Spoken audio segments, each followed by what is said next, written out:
Greetings and salutations, everybody, and welcome back to Tomes and Tales RPG Intonatia's Mystery. This very well might be the finale. We'll see what happens, shan't we? I don't feel like we're any out. closer to solving this mystery. No, so... I'm just as oblivious as I was when we started. Yeah. It's called story prompts. It's why I prep so much. Was that the first 30 seconds? Do I have to bleep you again? Yeah. Yep.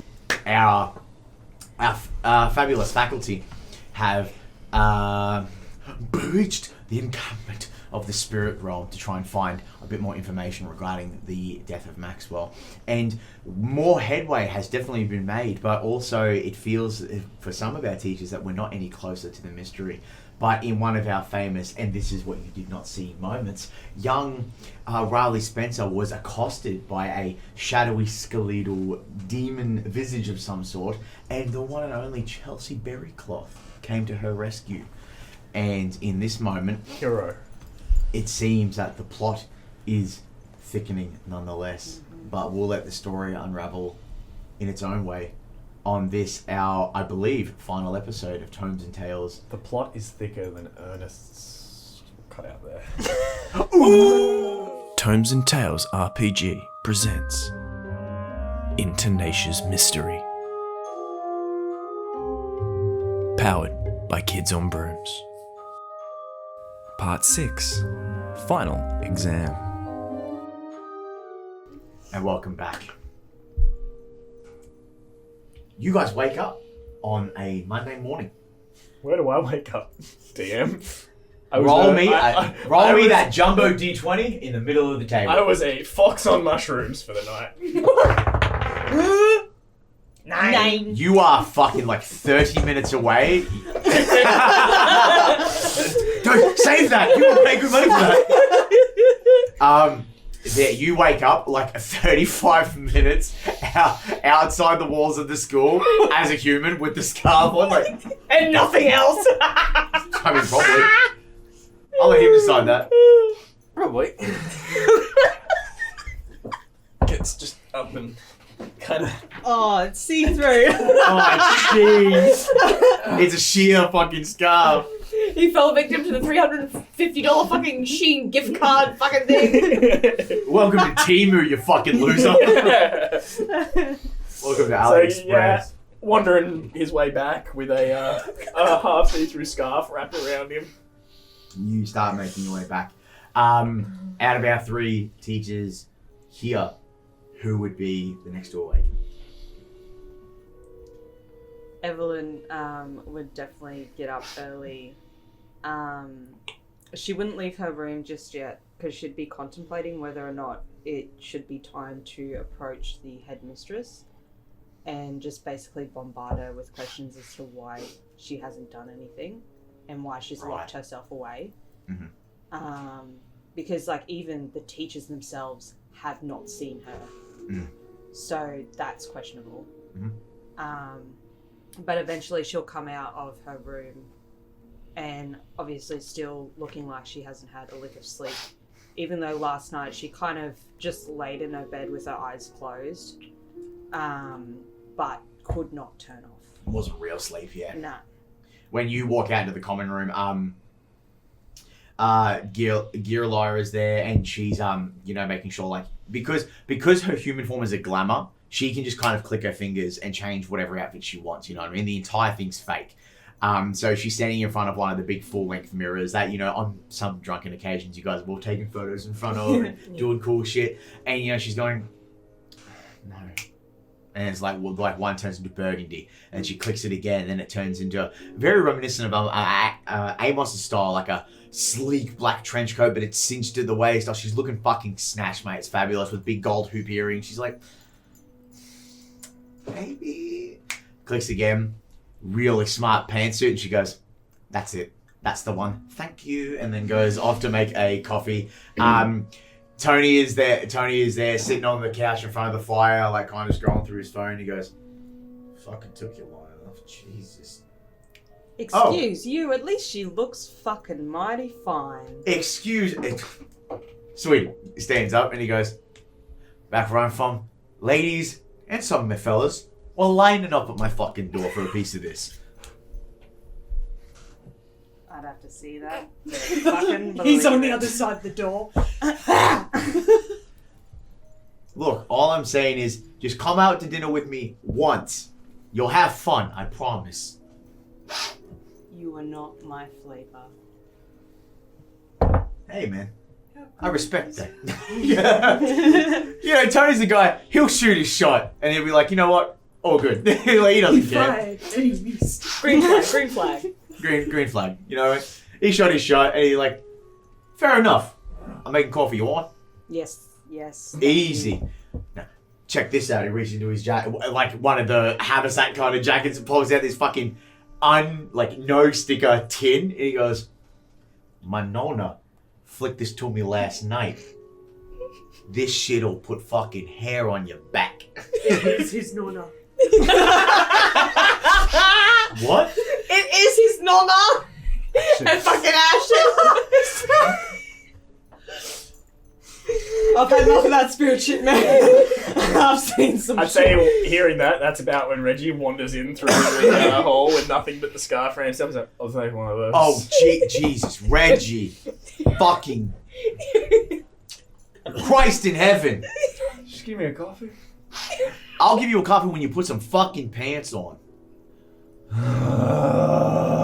Don't fucking give me the attitude. Pulls out the brass knuckles one, lifts you off the air, and fucking throws you into the fucking door. And he goes, and that's my one good fucking spell spent for the day. I hope you're happy. I saw you myself turn around.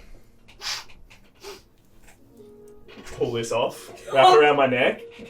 Nod at him and walk away. He's pulling his cock. Yep. He's pulling his cock out. That's the 4th time this year. I don't get paid enough for this. I think 3 of them was strictly just this year as well. I think you're right. And he hands a cup of coffee over to you. Thank you kindly. Oh, God damn it. Who would be next? To be as free as that I man. would like to make a very particular note, but it requires me to cast a spell before I actually exit my room. Okay. Because I want there to be 2 Ernests today. What are you trying to do? I'm Shadow Clone Jutsu, but there's 2 of me. Someone needs a painter too.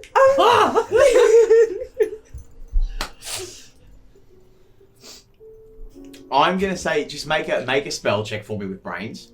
Yep. So whatever your brains is, D4, and we'll just see what you roll, and we'll see what happens. What do you roll for brains?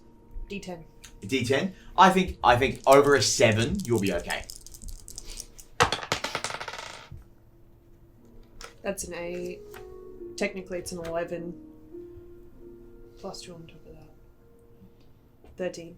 Yeah. Fuck, that took brain power. Damn, I saw you go to a place when you pulled that face. You had to roll touch, your internal brains dice on that one. Yeah. You touch the wand to your forehead and then reach it out, and then from the ground dust and molecules kind of coalesce together and become a physical mass, and you end up getting like a simulacrum, like a copy of yourself. And the thing is, dressed exactly the same as you. You don't have to give them clothes; it just happens. And he kind of looks and he goes, "Why am I here? You get the short end of the stick. You're on class duty. Why the fuck do I get the short end of the stick? Open. No, why do I get the short end of the stick?" Because I said so. He's having a full debate with himself. So yeah, Ernest walks out shouting back. You hear someone shouting back at As Ernest. I walk past naked, I was like, But from 2 different directions. Yeah, other Ernest's head just goes, We don't fuck clients. "You don't fuck clients. I can do what I want, but I must follow the prime directive," and begins to walk out the door. That's what I thought, shithead. And then Shafeed. in the back of your brain you hear it.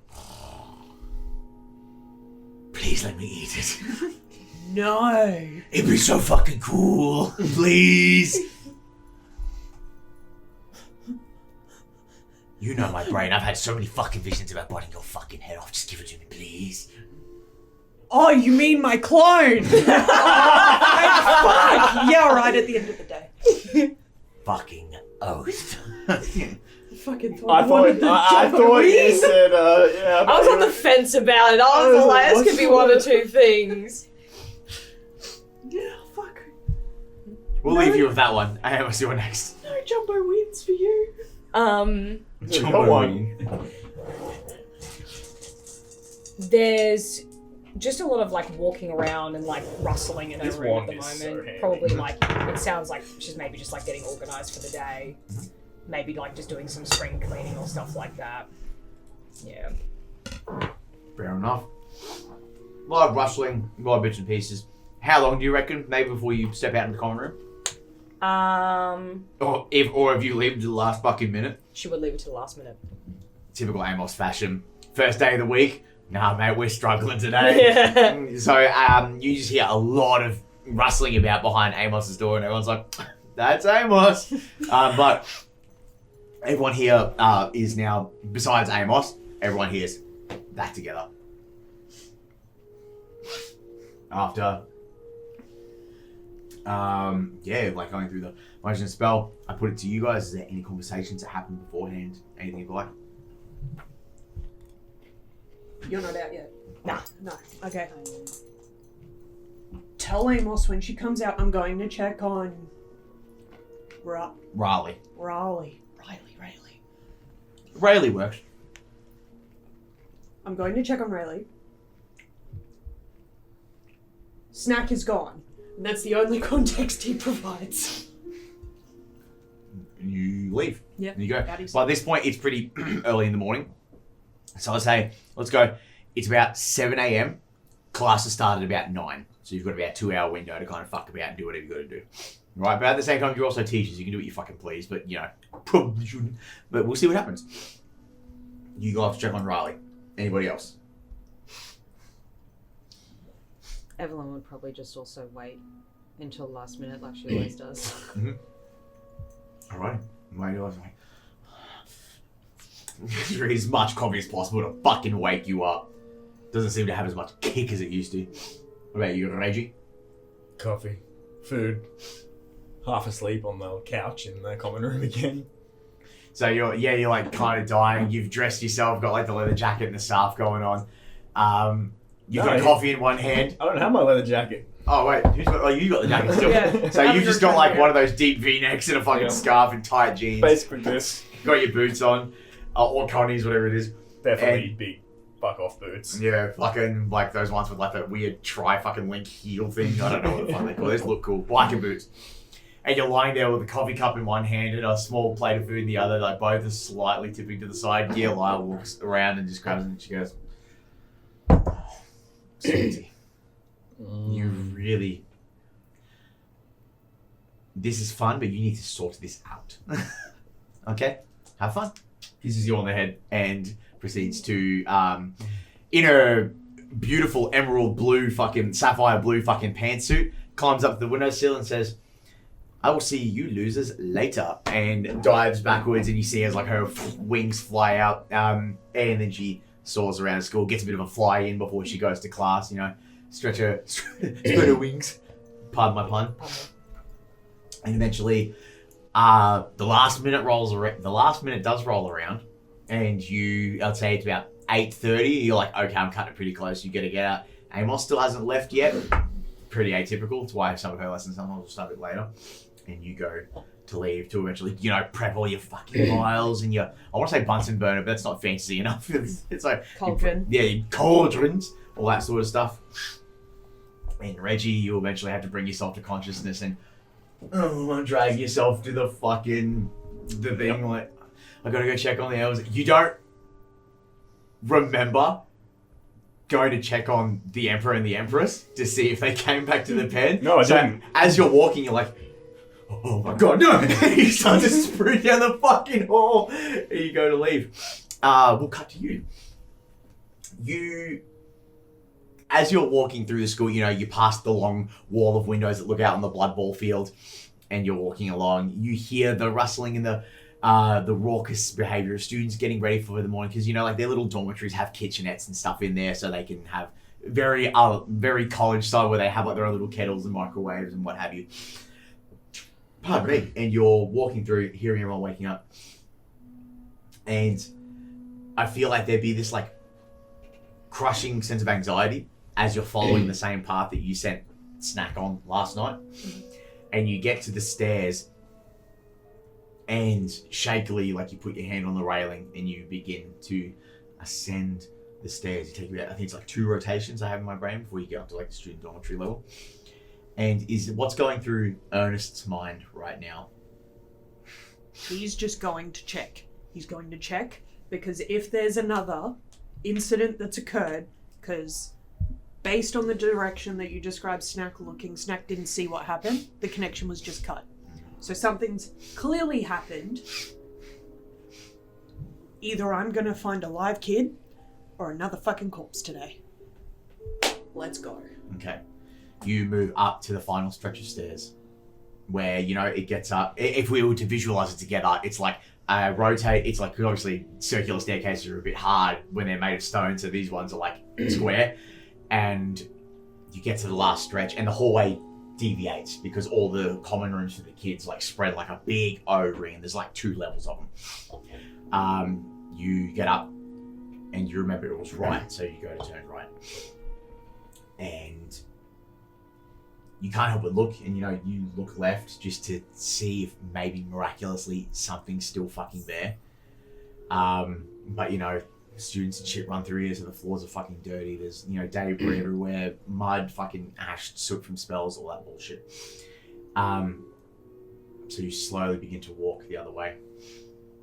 And there, maybe 10, 15 feet up the hallway, is Snack.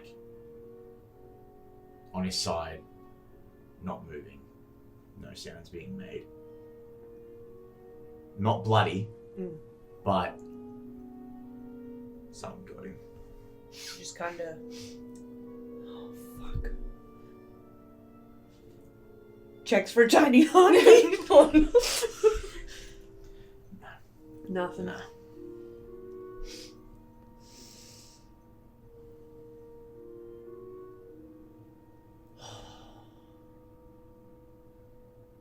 Mission must continue. You hear... We have lost a valiant soldier today. You hear it in the background of your brain. I liked him. He was funny. You can't eat it. I don't want to eat him. You fucking better not. Fuck you. I liked him. And you could feel it like slink away into like the back of your brain. He's sad. He's a big sad boy. I fucking liked him too, but I got shit to do. You move down the hall. And you go to... you're a teacher. You guys have access to what students in what room. That's perfectly normal. You go to where Riley's door would be. Mm-hmm. And I turn over to you. What do you do? You're standing in front of the door. Knocking. If I don't get a response in the first minute, he's barging in. Which he wouldn't do normally. There's a lot of, like a bit of rustling, like a bit of movement. You can hear it, but there's no immediate response. And you feel like you're probably not going to get one for a while, so would you just go... Door's open. I respected your privacy by knocking, but I'm coming in anyway. Yeah, because Ernest normally would not enter a space without permission, or he would actively go and seek out one of the female staff members. Situationally, if he's about to find another corpse, he isn't fucking waiting for it to rot for another minute. Even though he can hear movement. Who fucking knows? Maybe there's some crows in the building. Wouldn't be the first time. Ah, yes, the incident of 2006. Goes in there, hawks like picking at a body. Yeah, there's a reason why we don't have what are they called? Aviaries? There's a reason we don't have an aviary anymore. You just go, fuck it. I'm coming in. Click, open the door.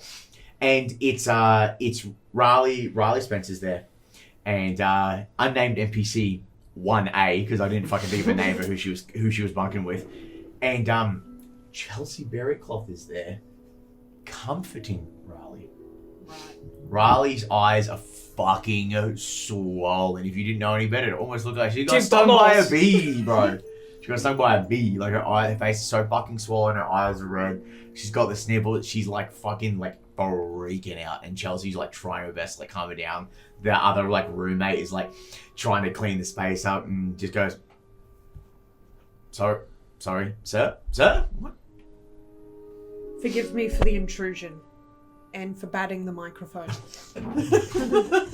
I'm deaf! Can you two please come with me? And he immediately, Chelsea, and he's surprised by the sight of Chelsea. But he points to them both as like, immediately, you two with me. I don't think she's in a state to move, sir. Chelsea, like, she's... You can stay in here if you want to. It's not a big deal. Like, you know. He's all like, that makes me so uncomfortable.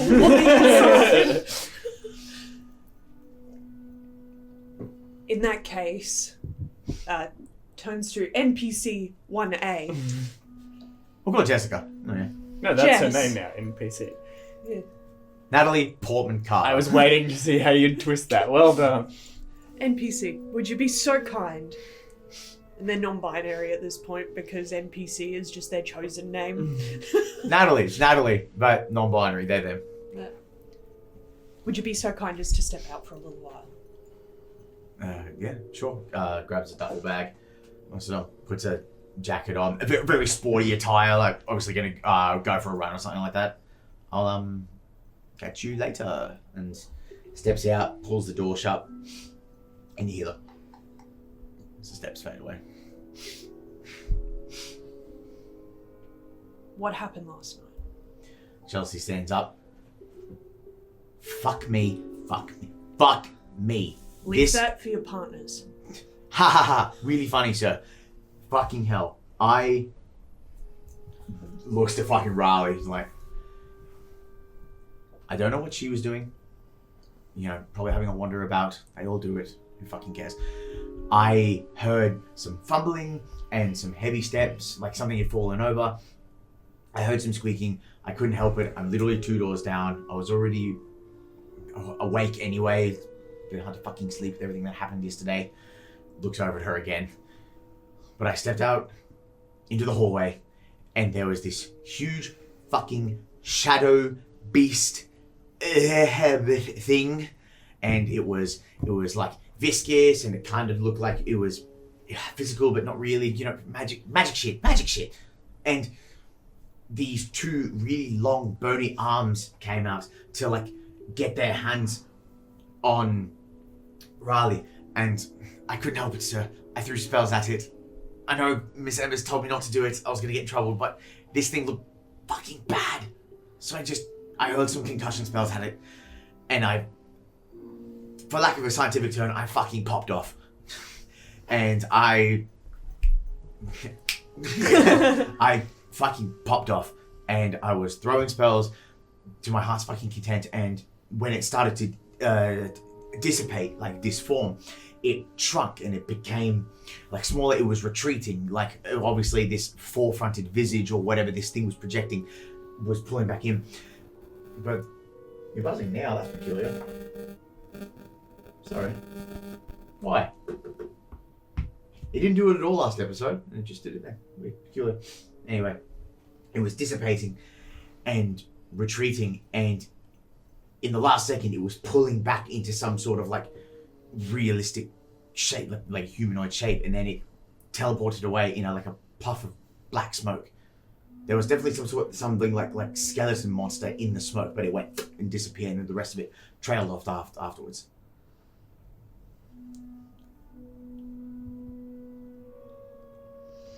And I didn't hang around to find out if that cunt was coming back. So I picked her up, dragged her in here. She spent the night in here. No, I didn't do anything to her. I didn't try to strangle her in her fucking sleep. I believe you. Thank God. I recited the whole story of this to myself in the bathroom, and I thought I was fucking mad. No, I believe you. Does the school have a therapist? Would you like to see one? Because I'm pretty sure Nurse Dot can arrange that for God in heaven, please. you. Okay. At some point. I need to just unpack whatever this was. Okay. Like, she's normally so cool, calm, and collected, and she's fucking... She's quite emotionally mature to realise that what she requires she's right now. scared, yeah. Yep. Mummy and Daddy spent a lot of money. Okay. Could you show me just before I send you down to the nurse, up to the nurse, around to the nurse. Down. The nurse Down office to is the down. nurse. Down. Sorry. She is actually on a floating island over there. We had to isolate the building for infection. I wouldn't be fucking surprised. It's a magic school. Definitely cuts back to a time where one of groundskeeper Michelson's, or his clones, accidentally set one of the tool sheds on fire. So Amos just summoned like a giant earth elemental hand and fucking just threw it into the fucking lake. And it's like, one tear rolls down his eye. I'll build that tool shed. Anyway. Can you show me where it was? Then the two of you are off to the nurse's office with request to seek therapy. Okay. Come on. And she grabs Riley by the arm, who's like fucking hair's mad at eyes all fucked up, you know, she's crying. Ernest jumps on the other side to give her a hand because he's not a complete monster. And we usher into the hallway. We'll come back to that. You're kind of the last one that was left sitting, standing, cleaning. I don't fucking know, whatever you're doing. I can't see through the door. What's Amos's morning looking like?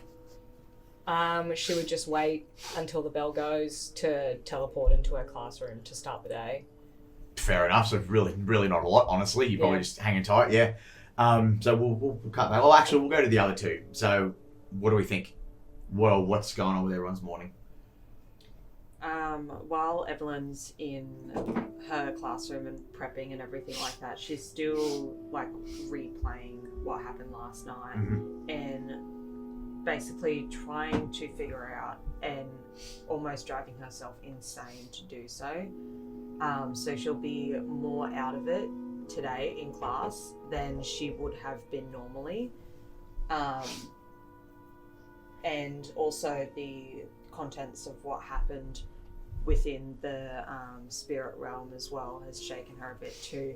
Yes, she's gone through that a few times before, but it still doesn't sit right and, you know, brings up past traumas and shit. I feel like this particular instance definitely would have been rougher than the last few, because 9 times out of 10 when you've gone in there, you've been in there lickety split, you've gotten out before they've ever been able to get their hands on you. Yeah. But this is the first time where one of them actually touched you when you were in there, and there was always that curiosity. It was like, well, what would happen if one of them touched me while I was in there with everything that's going on? And that mark on your skin, it starts to piece together a little bit. It's like two opposite sides of the same coin meeting in the middle.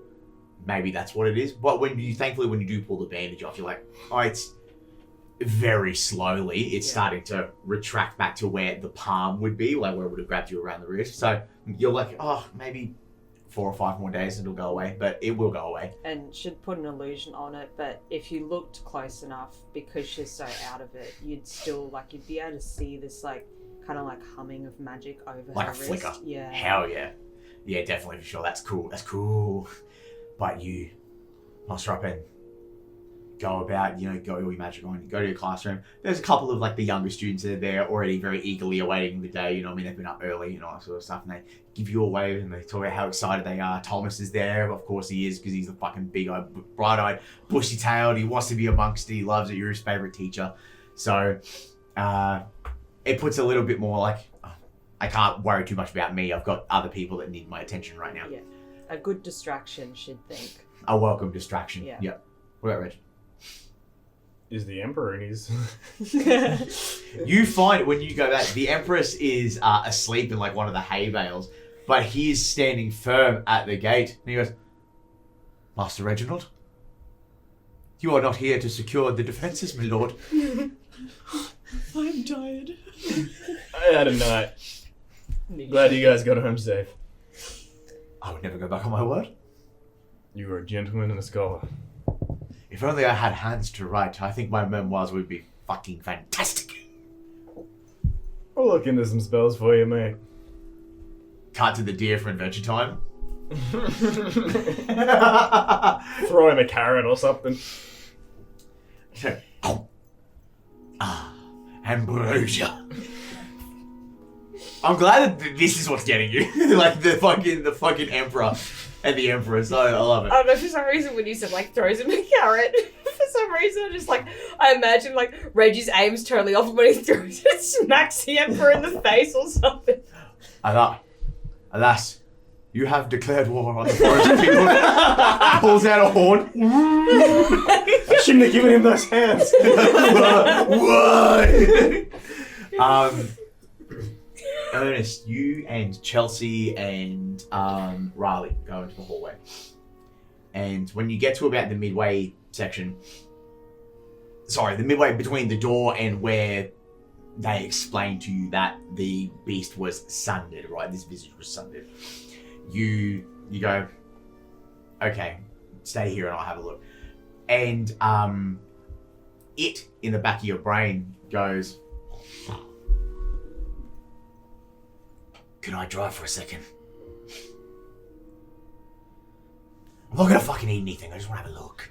Yeah, alright. And you kind of autopilot, get down on all fours. For anyone on the outset would look, your eyes go and sink because as a skinwalker, you don't actually have any physical eyes, but he's using his eyes to see because they perceive things on a different wavelength. And he's crawling through, having a look. Yeah, definitely some magic. There was fucking magic right here. But whose though? Shh! Fucking Jesus, this is how you feel? I'm Shut up and sorry.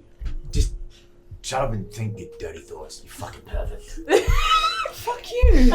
You fucking bitch. And he keeps crawling. And he That's goes, not what you said last time. shut up. Get a load of this. And he crawls up. And it seems to be, I'm trying to relate to something in real life. You'd say a firecracker, but firecrackers kind of immolate everything. But it's just a little bit past the steps. So if you'd come up the steps and gone right, it's past it. There is very much I guess the term would be an immolation, circle, where there seems to have been some sort of eruption, something popped there. It's definitely not fucking sundered, singed, but it's definitely enough of okay, so there's some context clue, the shadow beast thing. It kind of links to whatever was driving this fucking thing, or whatever was, whatever this thing came from, had a focal point, and that was here. And then after Chelsea did what she had to do, it wasn't there.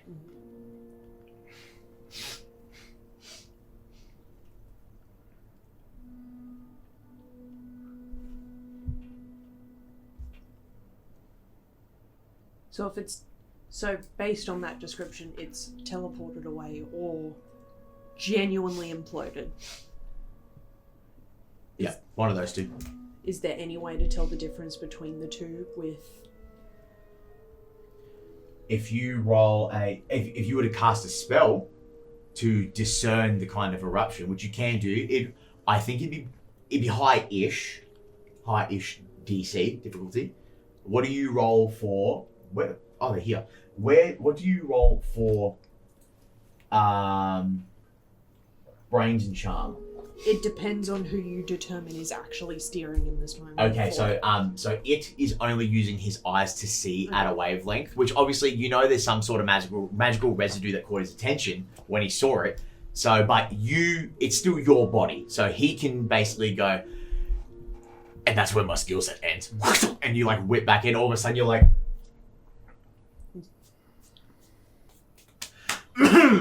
stand back up. Checks his pocket to make sure fucking Snake is still there. He's still there. Look, I have to make sure. He ate it in Ernest form, really fucking with you. Would not be surprised in the slightest. No, he likes snack. I like snacks too. So between charm and brains, essentially they're the same for me. Speaking of. Because I've got buffs to brains versus a couple of buffs to charm, but not as many. But it's a D10 and a D12, so it's effectively the same. Go the one with the D12. What's the D12 one? Charm. Go D12. Sure. Why not? D12, add D4. And I'll say add another D4 because you got the eyes of the Skinwalker. Oh, that's a cool fucking feat. Fuck! It's the eye of the Skinwalker. It sounds like a metal The band. thrill of the bite!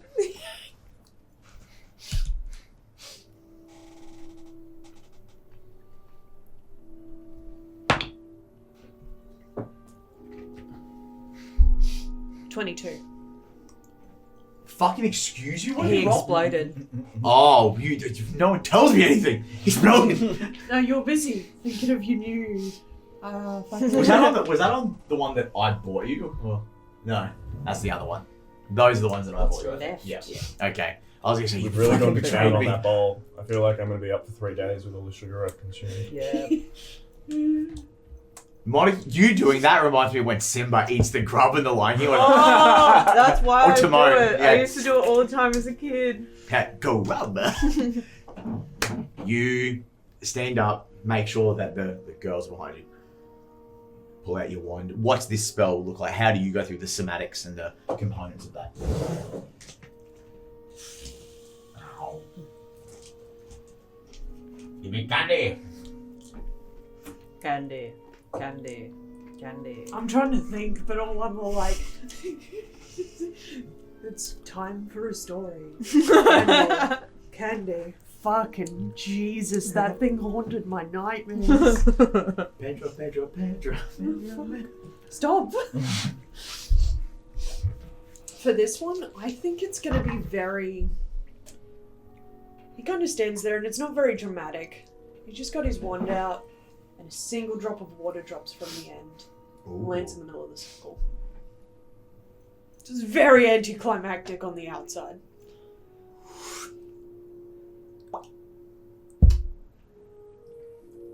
The lines where this like smoky, fiery kind of fucking magical eruption happens begin to glow. What color is Ernest's magic? Is he like more on the green side, more on the? It's a little bit more on the green side, but it's got more green in it now than it used to. Yeah. But it's like that teal, but leaning more green than it would be blue. That's the kind of color that erupts from like the lines, and you discern it on a what was it, 22? Yeah. God, yeah, insane. It was definitely a teleport. Yeah. It didn't blow up. You feel like you know enough about magic reactions that there'd probably be a little bit more. In the words of Travis Willingham, spaghetti all over the walls. Chunky salsa. Chunky salsa. The chips and salsa will never, I'll never evade it. It'll just happen forever. Chips and salsa.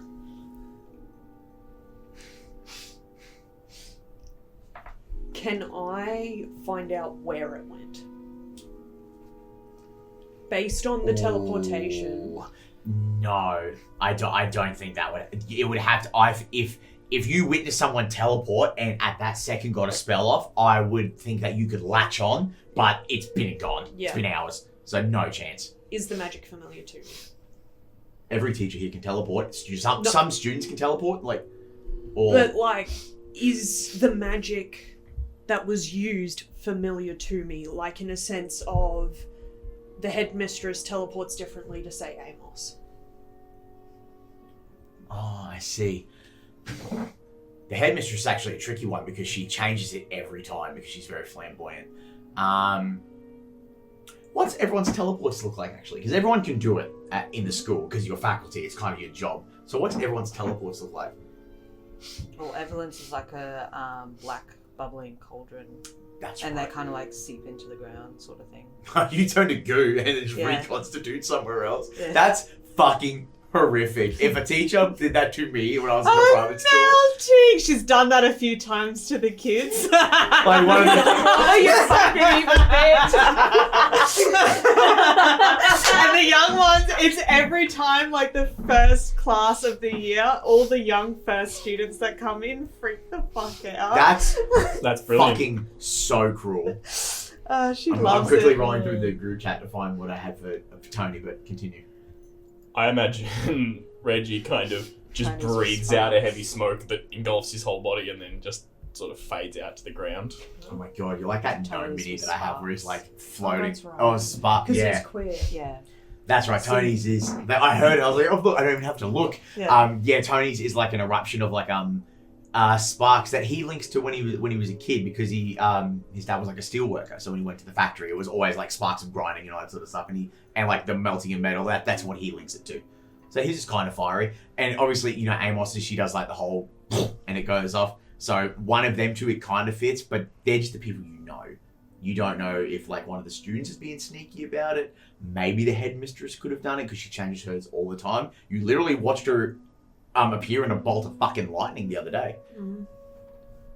But like, the problem is when you're trying to finesse it to really pinpoint it, it's magic. It's too fucking broad. You've got a pretty good understanding that there are a few people that you've seen do stuff that is similar, but unless you were there to be on the tail ends to do something else to catch it, I don't think you're going to be able to discern it, in my opinion.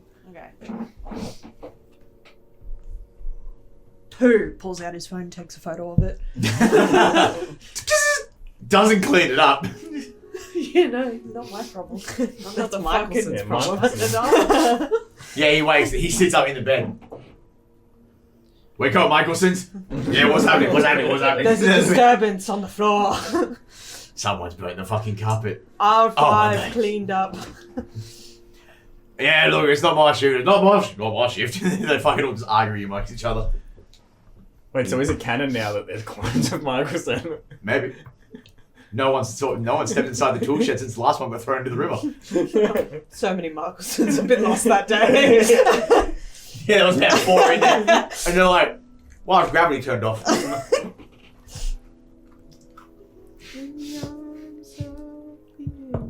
I'm still standing. Fly away. Send said picture to group chat that I assume has been made at some point. Okay, but Everyone's like, phone what's goes off. the name of it?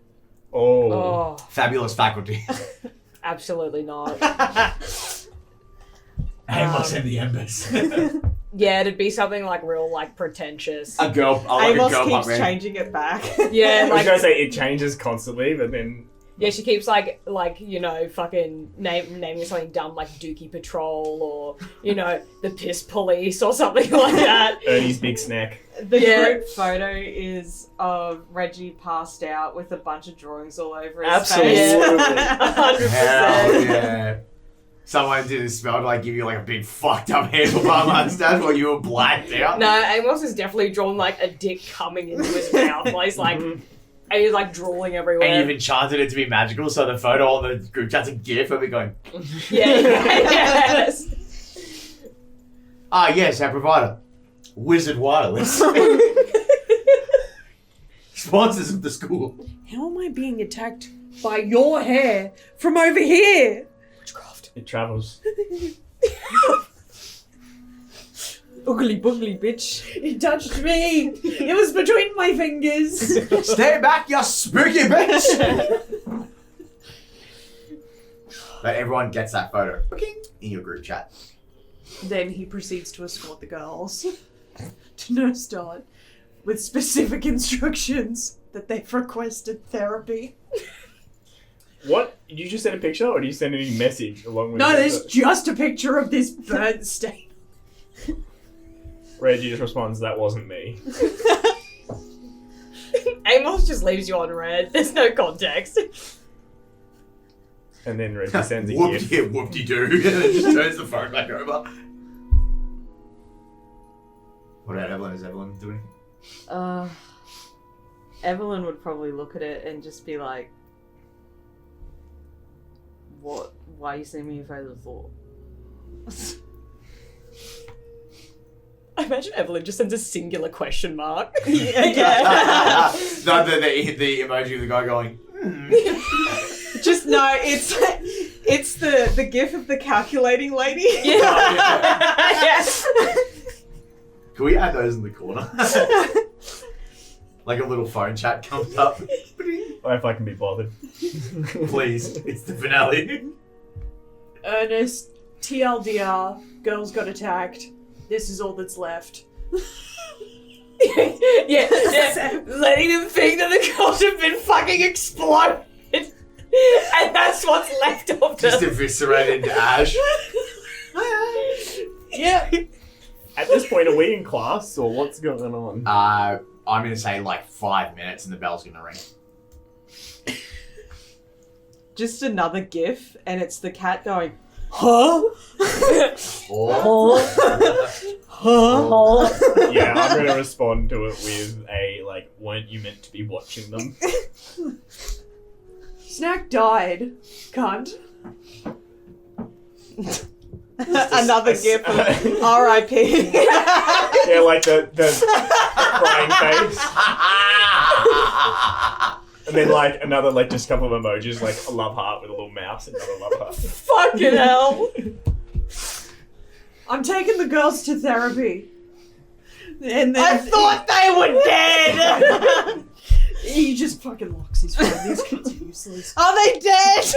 What the fuck's going Or on? are they in therapy? Or are they in ghost therapy because they're dead and getting therapy? Eddie. What the fuck happened? Turns notifications off, no phone anyway. It's Samsung. Hell Try yeah. turning them back on now, bitch. I'm a shit phone. I'm a shit phone. I'm a shit phone. Just goes, and then his like face comes out. Eddie. How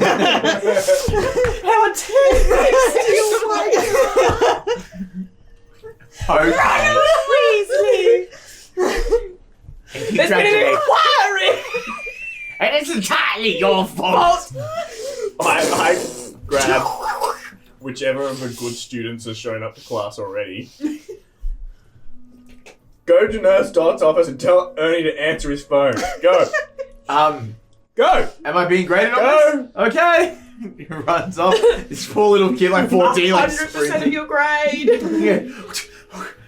I'll be the best damn fucking man. The school first kid fucking sprints off. Na, na. You see him in the background. Na, na, na. Quit fucking around and go.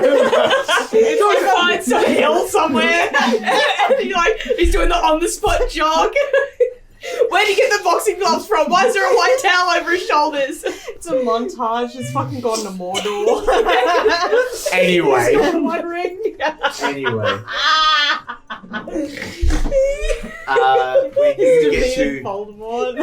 When you get to Nurse Dot's office, you speak with Dot. Tell her, you know, they requested like in-house therapy, and Dot kind of looks at you and goes, I can fucking well try, but we're to our school for Christ's sake. Sorry, Tony. Then have it arranged with their parents that they need real therapy. That seems more reasonable. I can do that. Thank you. Okay. Why is no one understanding me today? Am I speaking wild speak? No, you're speaking perfectly fine, but you look frazzled as all fuck. Fantastic. You need a good cup of tea or something, love. But I can't really do much for them here, so you might as well just send them to class. It's literally about to start in like 10 minutes. I would much prefer they be in your company while you access their paperwork and sort through this, especially because Rayleigh here, sorry, it's killing me, this name, could really use the support today, and I'm more than happy to write up whatever note of absence she needs for her classes. Okay, if you think that's better, that's fine. I can do that. But poor kid's gonna be bored out of her fucking mind. Then give her a phone. Okay, fine. What about Miss Berrycloth? Does Miss Berrycloth have to stay here? No, I think she'll be right. You gonna be right? Oh yeah, I'll be fine. Yeah. But nothing a bit of study. I've got a class with Miss Embers anyway, so I think maybe it'd be good to pull her aside and be like, hey, I shot at something in the middle of the night. Please don't be mad at me. Please don't snap my wand over your fucking knee. Tell her I sent her a picture. Sure. Thank you. And she sneaks past you for a second and goes to Raleigh.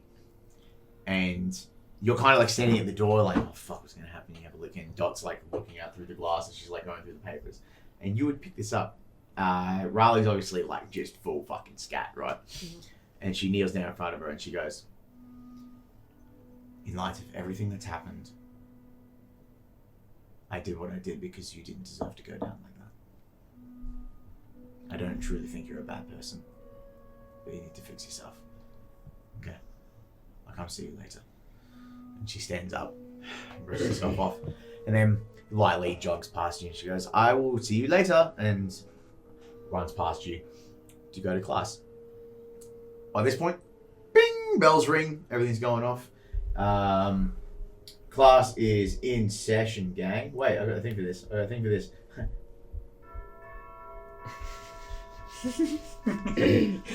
I'm just the fucking coolest DM to ever exist. But bit of magic. You guys, the bell goes off and your classes begin. So we'll go around and kind of see how everyone's gonna start their lessons. Or if you want, I can assign a number and I'll roll a d4 and I'll put you cunts on the spot. I know what I'm doing. What are you doing? Last lesson, I assigned my class to do some research on animal charms and animal growing. Oh, things. Fuck. I forgot about that. You can come back to me.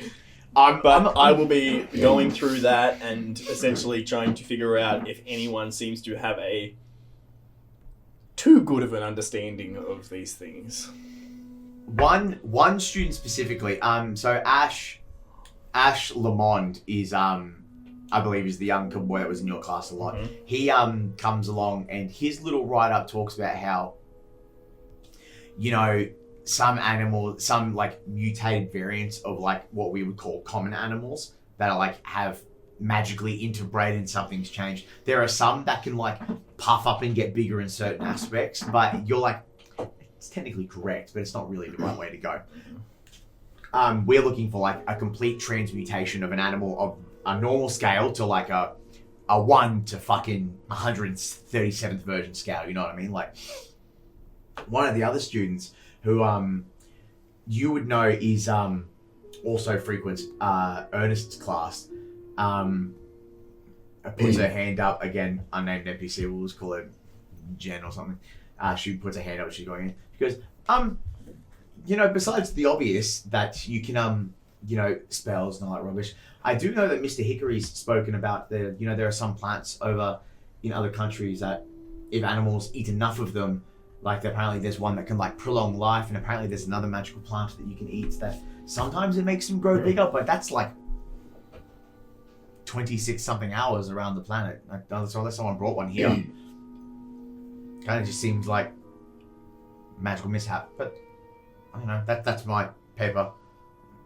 Thank you. He's kind of taking notes in his own thing on the side as he's looking through each one. Fuck, these kids are pretty smart, Russ. I didn't teach them that. Definitely not. Man, I gotta catch up to that. That guy's fucking slick. Who we go next? But yeah, no one gave me anything that would make me go, No, you know more than it's the same kind of thing that like it's the same kind of dead ends that you got to, where it's like, so someone has I'm done not it looking for an accidentally. answer. I'm looking for someone who knows, seems to be. Yeah, no one I think is showing any Particular superhero aptitudes. fucking motive. Yeah, they're like, you know, these are just kids that they're like, oh, they have adequate knowledge of things in the magical world that could trigger these sort of responses. Now today, I'm going to teach you to ride the Emperor. Oh yes, this should be fun. And like he walks out and like does a bit of a flex, and his legs are like ripped as fuck, and the kids are just like terrified. He's like, aha. Reginald, you old dog. Good show, sir. Good show, sir. Who next? We'll come to you last because we fucking know the bell went off and then you appeared. Yeah. Oh, did my student ever find Ernie? Oh, yes. After Chelsea ran off, our student runs up and goes, what the fuck did you say again? Oh, tell him to check his phone. Oh, yeah. Reggie. Because none of the students call you by your No, last name. I insist they don't. Yeah. Hold on. Check your phone. Sir. I apologise for what Reggie has done to you. You poor sweet thing. He checks his phone. It's like 27. He walks into the nurse's office and just sticks his head under a faucet and just goes, and just inhales some fucking water. Take your time returning to class. If he complains, I'm turned to. Reggie never complains. He doesn't care if his students are there or not. Checks the Truancy. Never heard of her. phone. Checks the phone, sees the chaos. No, the girls are fucking alive. Bing, bing, bing, bing, bing.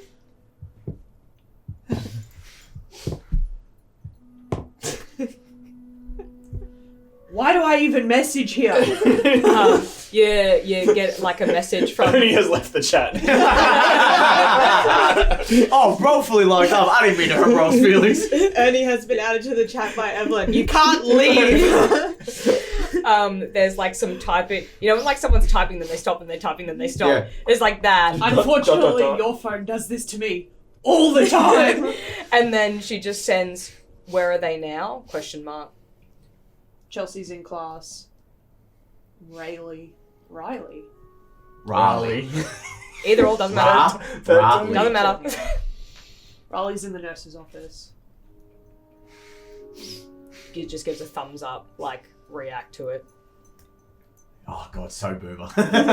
Such a boomer response.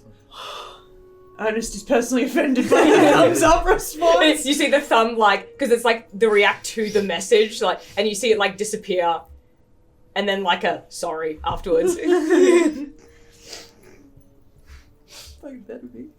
Evalyn, we'll go to you next. Ernest, you go to walk off to go prep for your class. No, my class is covered. Oh yeah, you got the simulacrum. Yeah, the copy. Different game system. You got the clone. I got a pet to bury. You go out I got a pet to bury. You go out to do that. We'll go to Evalyn next.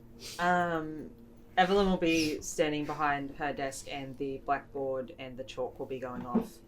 And on the blackboard, it would write enlargement and shrinking potions, and that's basically the subject of the lesson.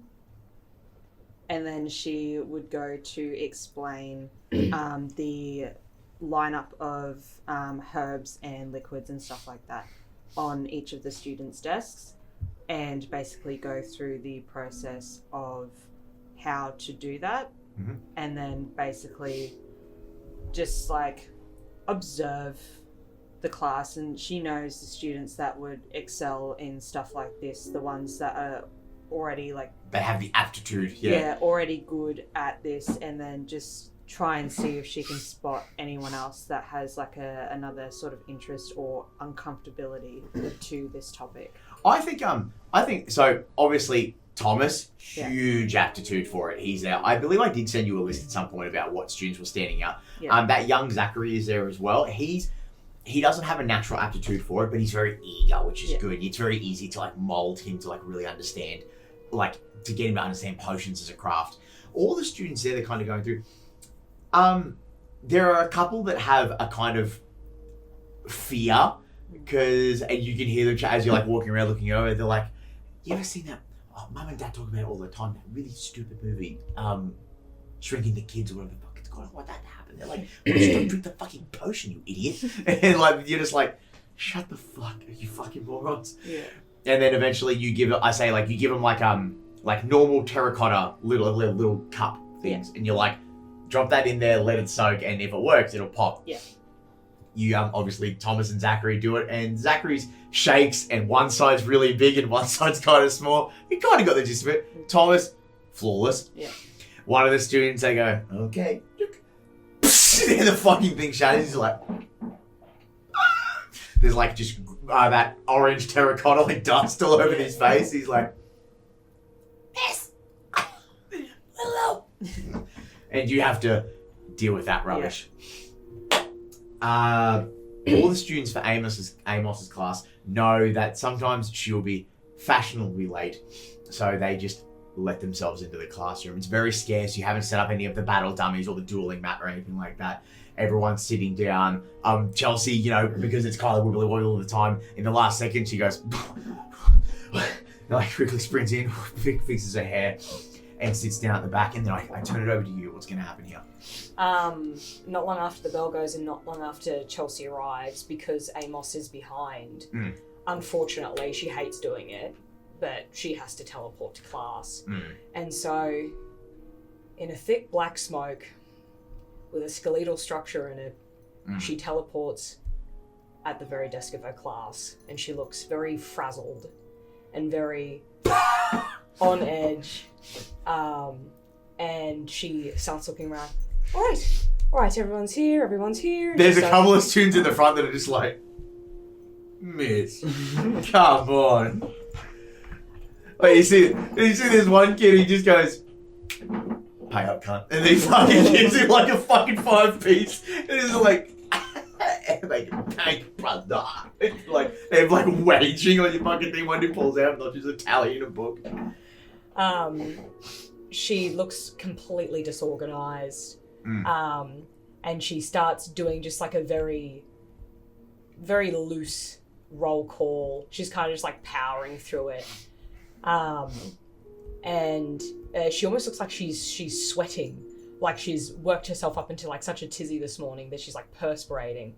And then she gets to like the part of the roll, and she pauses for a moment, and she looks up and goes, Chelsea? Raises her hands a bit shakily. Yeah, miss. All right.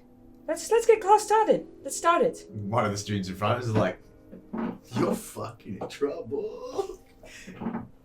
And the class continues with Hitch. What is it? What's today's class? Like, what's, like, are we doing offense, defense, theory, somatics? She would change what the class was going to be a couple of times at the beginning of it. Fuck, sorry. It's the M&M's. I can feel the flake in the back of the throat, like one of the shells is killing me. And then she would just settle on doing something very rudimentary. Just get them to line up and just start slinging spells at each other. It's very sloppy. You can just tell that her head's also not in the game this morning. Yeah, I would think you clear the desks out of the way. It's very easy. You can like kind of do that, and all the desks just go up, stack perfectly against the wall, and they're out of the way. The mat unfurls, and it becomes like a dueling ground. And instead of doing something that's like, I don't want to get shot in the face today by a fucking stray bullet, so you're like, let's do like flashbangs, where it's like you make a like quick pop near someone's ear and it distracts them, like that kind of shit. And obviously they all fucking love it because you just get to disorient the fuck out of your fellow students. And it would go off without a hitch. I think you'd have actually roll a d20 for me, and we'll have a luck check to see if everyone gets like fucking deafened. 6. Yeah, one of like the more brutish like blood ball students kind of rolls over and he goes, how fucking bad can it be? Boing! Just gets shot in the fucking ear by Chelsea. And he's just like, holy cunt, I'm deaf. And he's clicking and his fucking face is white. He goes, oh wait, it's coming back. I got it. And he's going, I'm just gonna, sits down for a minute, like his whole world's rattled around him because he's fucking deaf. And Chelsea shoots a look and just goes,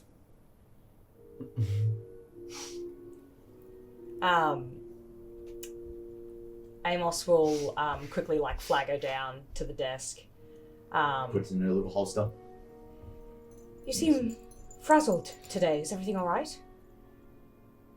Yeah. There was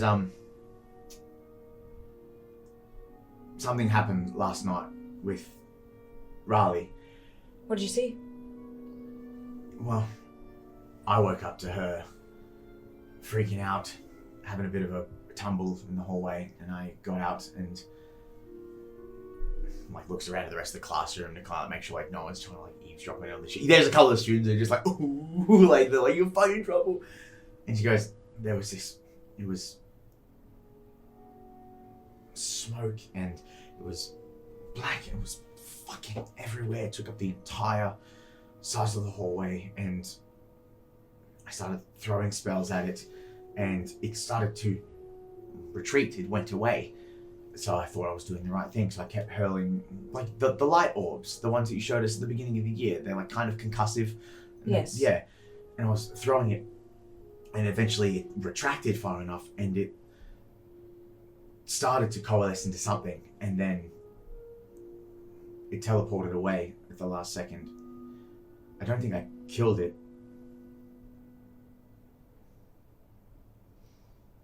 What did you see? Look, it sucked. Do you mind if I go? I'm just really tired. I'm fucking tired. Yes. Sure.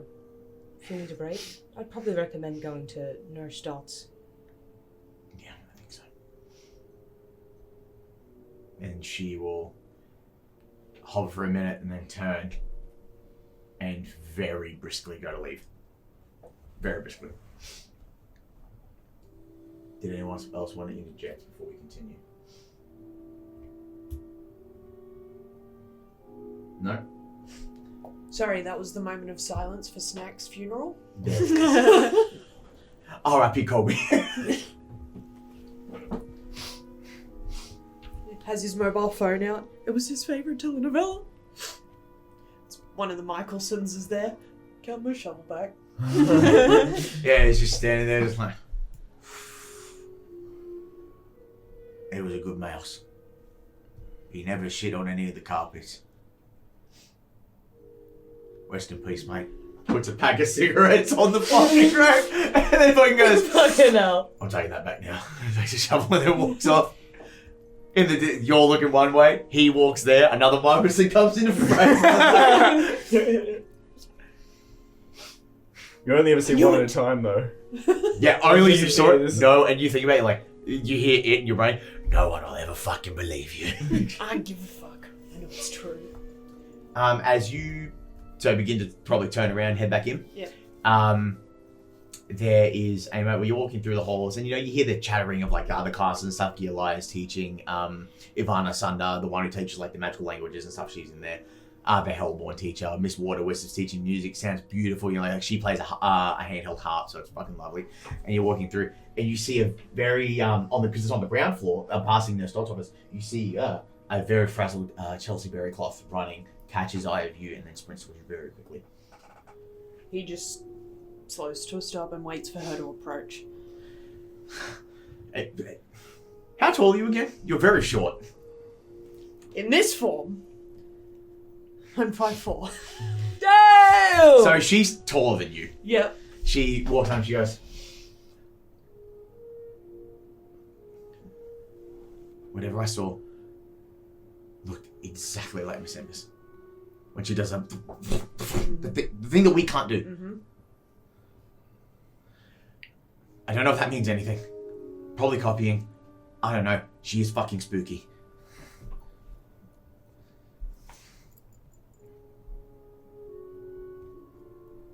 Maybe duck into the nurse's office and do take that break. I highly suggest it. Fucking oath. Walks and just darts past you. And you just hear like of a pillow. Screams into a fucking pillow. How are you, Riley? And she moves on.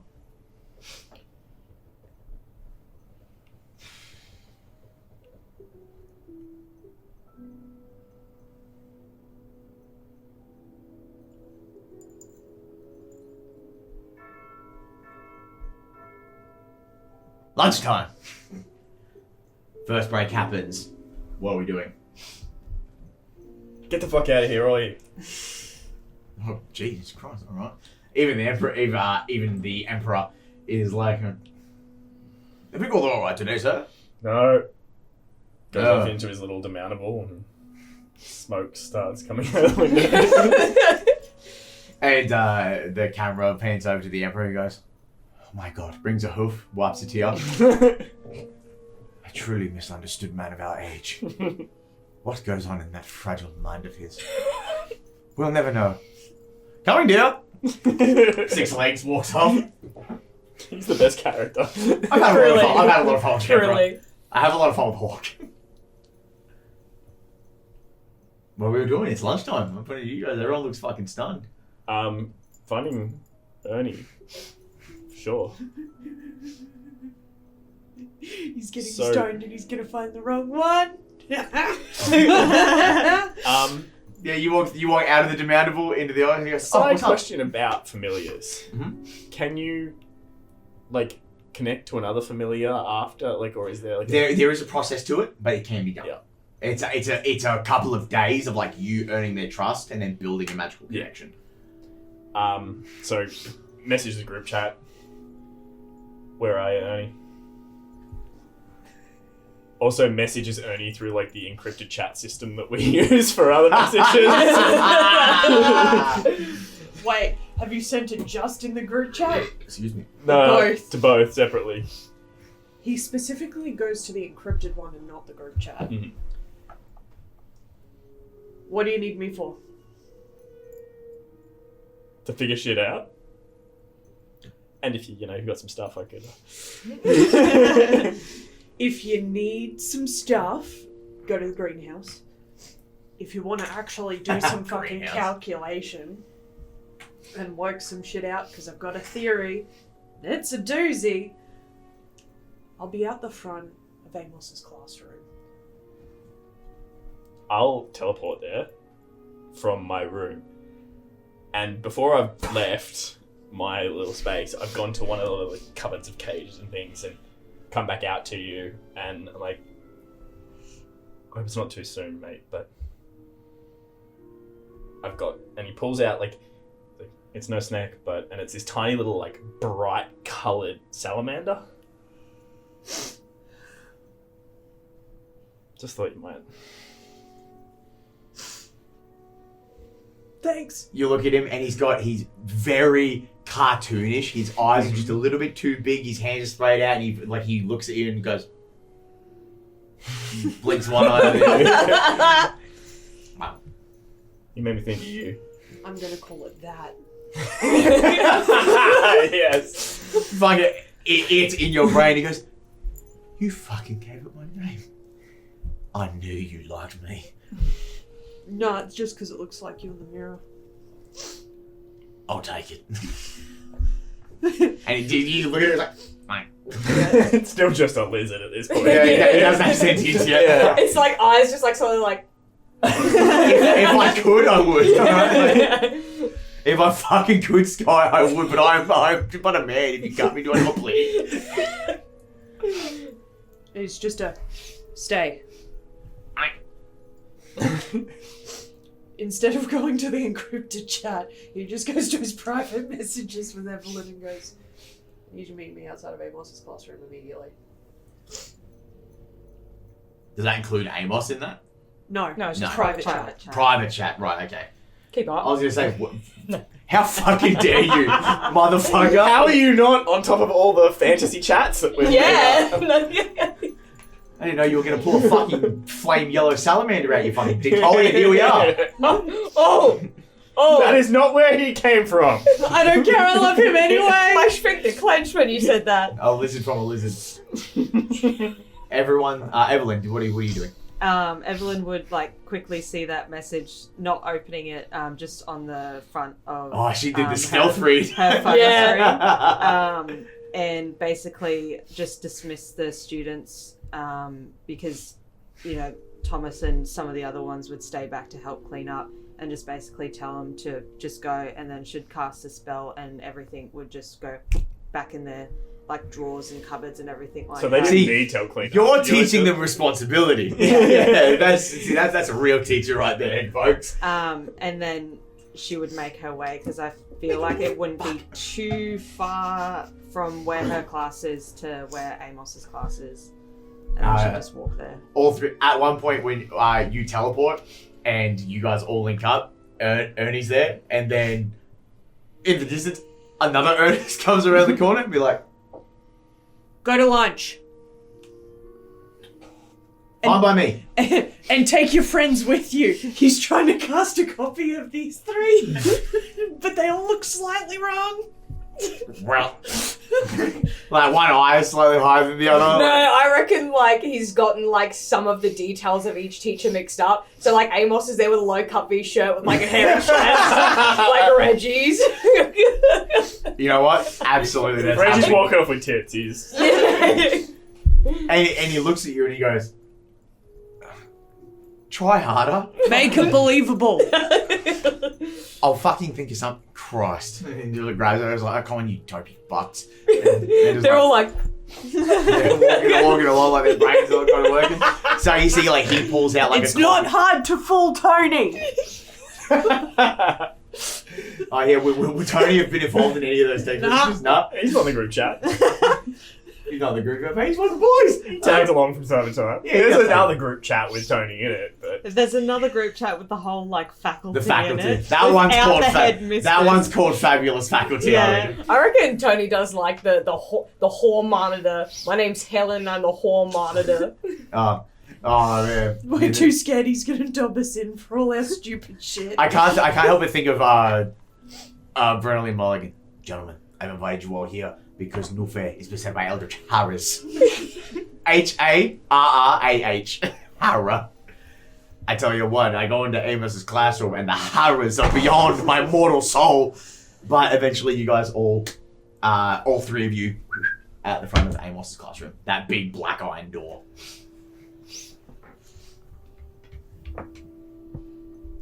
Now, I have a theory that's probably not gonna go great, but I'm just gonna... There are a few things that make me believe that the culprit is there. I'm gonna go in and accuse her. Can you two pick up the pieces? Please? Did you do this? Just fucking blood and viscera out the fucking door. That's all I imagine it. The last thing you hear in your brain, shit just goes, oh shit. Sorry, continue. That's where my brain went. with a bit of confusion, and like sort of takes me a second to click. And he's like, Amos. She's a dear friend of mine, and you know damn well I wouldn't accuse her of jack shit. Unless I had grounds.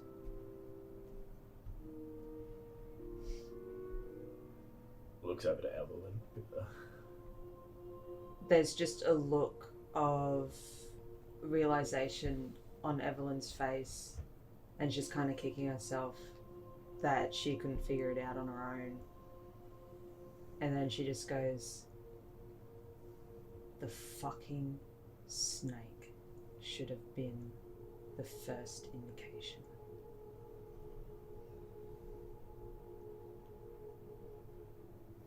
Because no one else has a red belly black.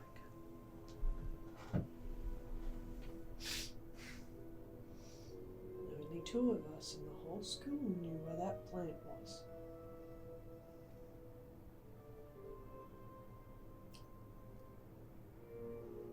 I don't have any clues. It's okay. You're I have just nothing to contribute to this conversation. He's just there, like scratching his ear with his wand, like. Yeah, you fucking would. You fucking would. Don't Wanker. worry. You're just here to look pretty and fucking help me if shit hits the fan. I can do that. Thank you. I start to prepare a charm spell. Yeah, I'll allow that. It just means, it basically, there's no real holding action preparing spells ahead of like someone else for magic casting in Kids on No, but Brooms. like that's just what he But- pulls out his yeah. wand and he knows. For "All sure, right, I'm like, ready yeah. to charm a controlling kind of charm. Yeah, Like, for sure, okay.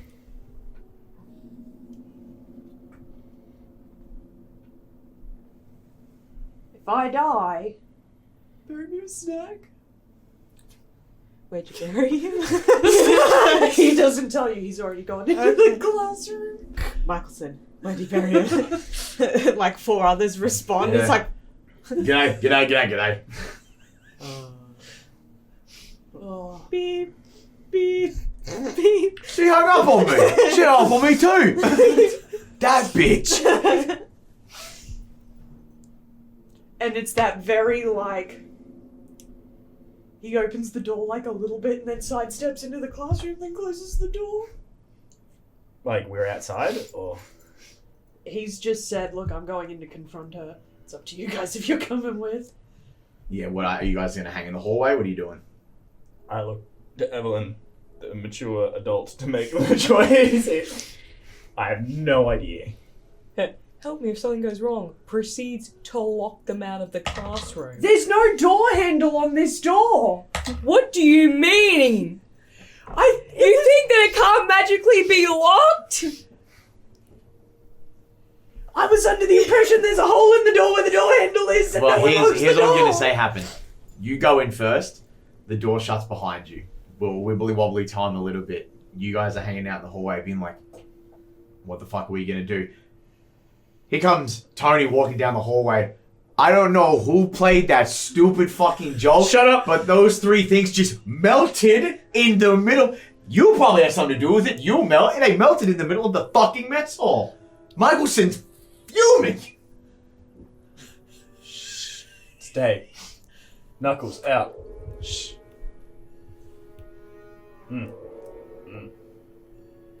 Oh, hell What? yeah. Melted?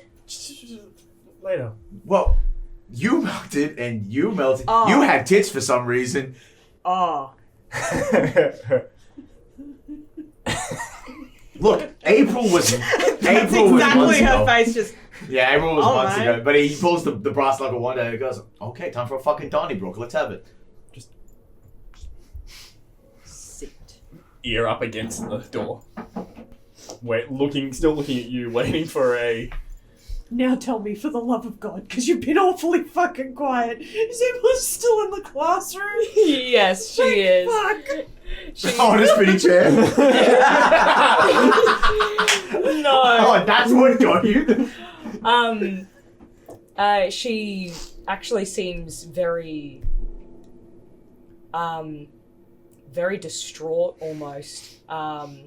She's like whispering something to herself, almost like she's having a conversation with herself. She's sweating profusely to the point where like you can hear it dripping onto the floor. And she's looking for something in her desk and she can't find it. And she just seems to be very frazzled, not really taking note of your presence at the moment. Just like slowly approaches her desk, gently rests her hand on it. Amos, are you okay? I'm fine. Are you okay? Yes. It's a very bad lie. Sorry for the sweat. I'm just so stressed. I'm really stressed. I'm really distressed. What's going on? I'm just stressed. Stressed. Very stressed. Need to get everything together. Need to collate everything.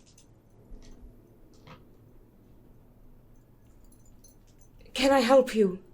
I don't mean to be rude, but can I help you? Was it you? That's a terrifying sound. No, I was like, I'll let this scene play. I'm rearranging stuff. That's it. That's all he says. It's, was it you? Was me what? The kids. What kids?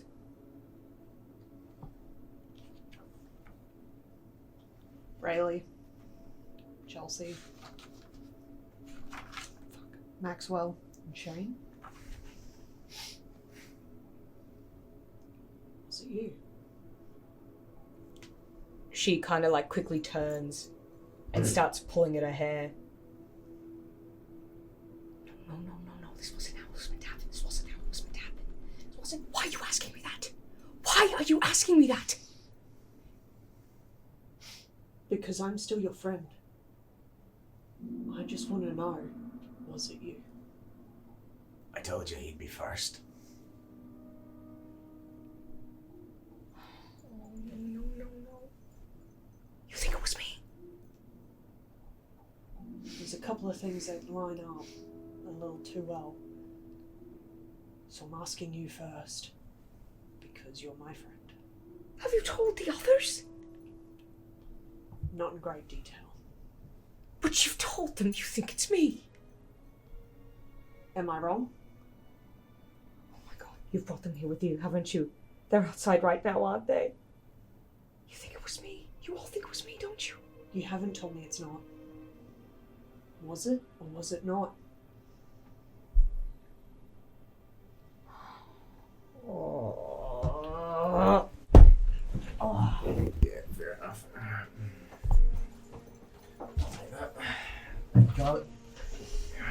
How could this happen to me? Feel free to use mine if you want, but I've taken my own. What's happening? Oh, it's weird being back on this side. What's happening, Black? What's happening, gang? That's why you're rearranging shit. What's happening, cocksuckers? Surprise, motherfuckers! Beyond here, I don't know what's happening.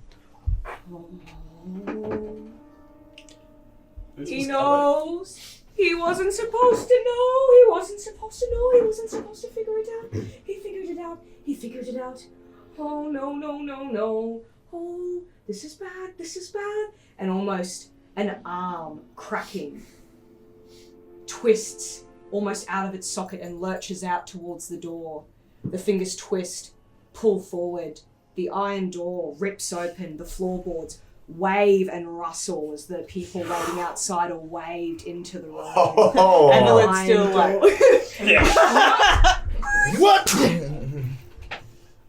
Oh no. Now we all are in this together. We're all in this together. Oh, they know. I'm sorry. And she begins to tear at the skin of her head as she pulls it apart, almost like she's splitting herself into two, and black smoke begins to pour out, and two skulls begin to formulate and emerge, and the person that was once Amos grows into size, into about a 15 foot being, but it's not as the kids once described it. It is almost an amalgamation of two skeletal figures, one a little bit larger than the other. The smaller one has a very dim fire in its eyes, but the larger one seems to be permeating this dark smoke from it. And it eventually hunches and cracks over, and you hear the dong dong as the nails drag along the floorboards, and it just looks up at you all. You hear the windows and the curtains reach across, and the room dims down. Side note, you're fucking good behind that screen. Well done. I'm like, oh yeah. Great story. You have discovered our secret weapon.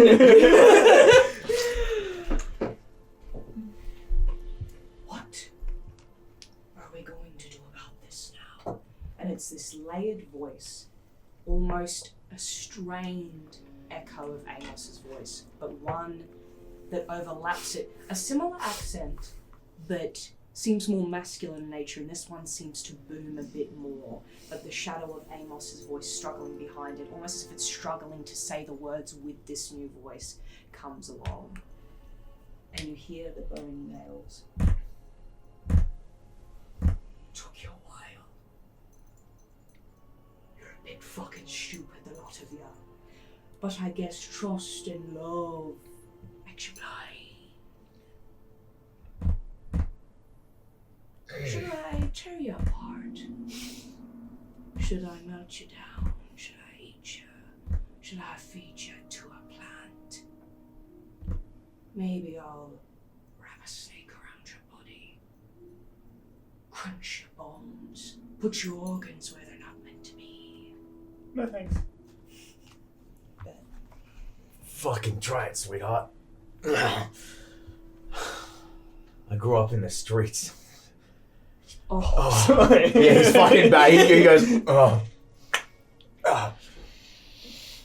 The larger skeleton cracks its neck, and you see the other side of it kind of reluctantly almost crane its neck into it, almost as if it's bowing to its supremacy. You're gonna be the first. And immediately a hand shoots out, goes straight for you. What I will get you to do, Yes. can I get you to roll a flight for me, please, to see if you can evade this ongoing attack? Flight's his most stacked one because Yep. he teaches evasion with magic. Go ham. That's going to be 10 plus 4 plus 6, 20. 20, perfect. You're doing that with magic, are you, for the D4? Yeah, so he because he had the brass knuckle wand in, but he holds reverse grip. He goes, and it's like a puff of those steel sparks. Excellent. But the problem is because he's like locked in the room, he can only go as far as like where you let him go. Yes. So he just goes about 10 feet over there, and he goes, "Fuck." And that is an interesting note because you do find if he does try to teleport out of the room, it ends up just randomly regenerating him somewhere into Amos's classroom. Yeah, he lands across maybe 10 feet away from you guys on the left hand side of this thing. He's like, yeah, that tracks. Help! You see as Tony manages to just in the nick of an eye evades the claws as it digs down, it destroys the desk and almost retracts back, and some of the floorboards kind of come with it. And it looks back around, and the other hand raises as if it's going to come in for another attack, and it will come in and do a sweep across the room. I think perhaps maybe you guys only kind of just got brought into it. I might just get Ernest. Yep. I'm gonna give you a chance. Are you going to turn into Skinwalker form? Not yet. Not yet? Okay. What I will get you to do, because you're in much closer proximity, is I will get you to also make a flight check for me, please. But because it's not really, it's more so of an encompassing sweep, it's not really meant directly for anybody, so the DC will be a bit lower for this one. Go right down the extra bits for my straight. Flights is 20. Fantastic. Thank fuck for that. Oh, It's 12. 12? Yeah. Fantastic. Not using any magic to evade it with teleportation or anything? No, he's just fucking... Yeah! Hopscotch. My legs may be short, Oh, but there's a reason Snack's legs were long. I have pants. I channel his powers. My poor boy.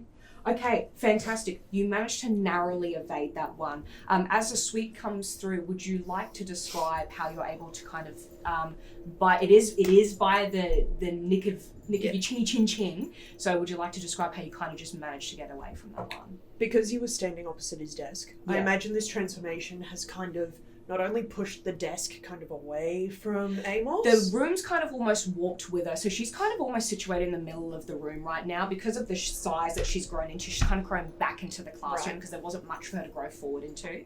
So yeah, there's definitely some wiggle room to move. So then it would have been, he had his hand on his desk for that whole confrontation. Matter of jumping up on the desk gets swept away, he's just lands. Yeah, real nice. Okay, so that has been the, in more of like a structured combat, that has been the two first attacks of your enemy. Who would like to jump in? I would prefer if it was either Evalyn or Reggie, just because you both have had a bit of an expenditure of, I guess, your turn, but you will get an opportunity after those two. Reggie was preparing like a calm, controlling kind of charm spell, so You're more than welcome to pop that off, absolutely. yeah, he's just gonna sort of get his shit together like a whole shit and just go boom and just pull his wand and just launch an attempt like a charm, well, not like a calming but almost like a trying to control and Which head are you going to do it on? Because you can't do it on both, unfortunately. They are I would At be this going point for the in bigger one that's The going bigger for, one? Yeah. alright. Feel free to roll for that one then. Come on, explode. It's going to be a high It DC for this definitely particular didn't. hand. 3, 4, 5, 6, 7, 8, 13. 13. I'm very sorry, that won't go off. But it does seem to have some kind of annoyance to it. You see that it's not completely impenetrable by your magic. In fact, now its attention's kind of turned to you. So whatever you've done, it definitely is an avenue you could explore a little bit further down, because it has taken notice. It has brushed upon this creature. Let's go first what that does, I think. What about me? Ooh, I'm very worried about you now. And you kind of see it reposition itself. Evalyn, feel free to take your turn. Evalyn would have had her bag on her. She, obviously wouldn't have left that in the classroom. It's got fucking Yeah, her shit in 100%. it. And in that bag would be some like vials and stuff like that. And she grabs out one of them, and it's a shrinking potion. Yep. The one that Thomas made in class today. And she would do what she did and flick it out of the bottle and then just flick it at the larger one to make it either the same size as the other one or smaller, depends on the roll. Oh yeah, 100%. Because that, I mean, it's a pre-made potion. Let me just quickly, sorry, do pardon me. I did, Farthest right hand side. okay. Maybe not for me to unlock it again. Yeah, you're all good. I found out what it is. The Guardian lets me roll a magic die to defend someone, even if I'm not using magic. Okay. Resilient lets me get 2 for expenditure of 1.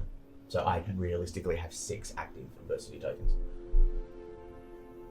What I'm gonna do is, because the potion's already pre-made, your flight's good, isn't it? Mhm. I'm gonna get you to roll that almost as if like it's a dexterous roll for you to be able to fling that. Yeah. But because it isn't you're flinging it with your wand, Yeah. right? Add your D4 to that because you're technically using magic. And you're aiming for the bigger one, are you? Yes. Okay, perfect. If you fucked me up this time, I swear. Jesus. Okay, so that is 19.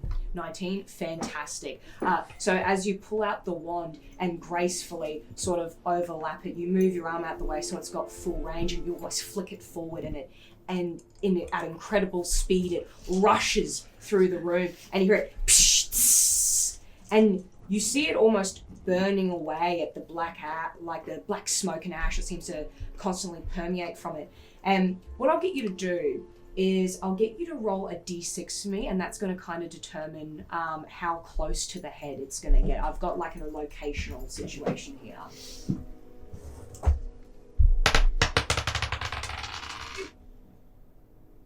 What is that? That's a 1. It's a 1, so that's its head. You're kidding. Yeah. You're fucking kidding. The only time a 1 is good! I was It's trying to much reverse faster. psychology the dice and put the good parts in the lower part. You can't bewitch me! No, apparently I cannot. of the witch! You fling it, and as it's looking at Reggie, it kind of comes across, and you see it splatter right across its jaw. And you see the jaw itself start to shrink, and you see the tempo joint begin to crack as the bottom part of its jaw starts to shrink, but the rest of the head won't go with it. And it lets out a roar of pain, and it shrinks and it shrinks, and it starts to bring the TMJs down with it to the point where it starts to become disfigured, and one of the eye sockets is now hanging low, and there's more smoke permeating out of it, but it almost starts to then ooze, and you can see it like Ugh. as it starts to slop onto the ground, and now it's pissed. It turns around and it goes to let out a roar of pain, but you notice that this one is overlapped now with this almost strained feminine voice also crying out. And you see the arm of the smaller one come up, and it starts to touch its face to figure out what's wrong with it. And this other smaller head looks very concerned for its larger counterpart. But now, any abilities that it had for verbalization, it now cannot do. So well done on that one. Evalyn will say, though, how does it feel to change size now? It will let out another almost shriek of rebellion to you. Its attention now on you. But the second head does seem a bit more weary now. It looks almost paranoid. Now, we will turn to you both. Who's next on the agenda? I think, unless you got something you want to pop off, or are you kind of just letting it play out? You go first. Okay. Tony is going to, after he's like landed, the sparks are shot out, he's watched that whole thing. He goes, fucking yeah, right on, Evalyn. He goes, fuck you. And he's gonna do fight to try and blow one of its kneecaps out. Yeah, but okay, so in terms of the lower half of the body, Yeah, how's that looking? it's actually kind of amalgamated out of the floorboards. So at the moment, it's kind of like a partial pelvis that's sticking out of the floorboards. I'll go for it. Which means, I mean, it's very advantageous for you guys. That means it's kind of almost, in a way, stuck where it is. And if it was to move, it would have to drag itself. So this has been like a very last-minute transformation. It's not fully formed. So the 15 feet measurement is actually from the pelvis to its head. So in a bout of, I guess, rushing and panic, it's only half formed itself but upscaled itself a bit. God, so it's fucking bigger. It's bigger.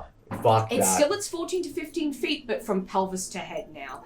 So it didn't, there's no, but you can absolutely aim for something else. It's still got perfectly formulated arms. I'm thinking, is the ceiling of Amos off a stone? It is, there's a series of wooden beams that are like above. So it's kind of almost hunched down just a touch. But then it's up much further in the archways. Yeah, It would be okay. stone. Yeah. All right, so if I do that, I could break the school. I might hurt somebody else. I think I'll just go for one of the... I think I will actually go seeing the small skull, was it that you hit? I That think had the big skull. The big skull. Yeah. I'm going to just fucking hurl it at the big one. Yeah. They're like, fuck you bony bastard. And he's going to throw a... It comes out like a fist with brass knuckles on it. So you Yeah, can fucking punch this 100%. dude. Yeah, fight with your D4, please. Okay. It's a D12, so it's not that bad. Oh, fuck. Almost so close to exploding. So that's going to be 11 plus 1 is 12 plus 4, 15. Perfect. And how big is this fist that you're making? It probably would... I would make it to be the same size as the chin. So maybe a little bit Yep. smaller because he doesn't know what the full thing's going to be. But, No, like, that's perfect. Yeah, that absolutely makes it 100%. Yes. Yeah, so do you Oh, want that to describe how, like, this fist shoots forward and where it's going to make contact? Very JoJo's Bizarre Adventures. It's like he summons a stand. There's a noise of an angle grinder as it like forms into fucking real life. It's like, and he's just like, hell yeah. And Tony himself throws this right hook and the fist just goes and goes around and socks this fucking skull in the cheek and then goes for like the hit and then it just explodes into sparks. Perfect. So already going for the already disfigured jaw. Yeah. The fist comes around and knocks it clean off.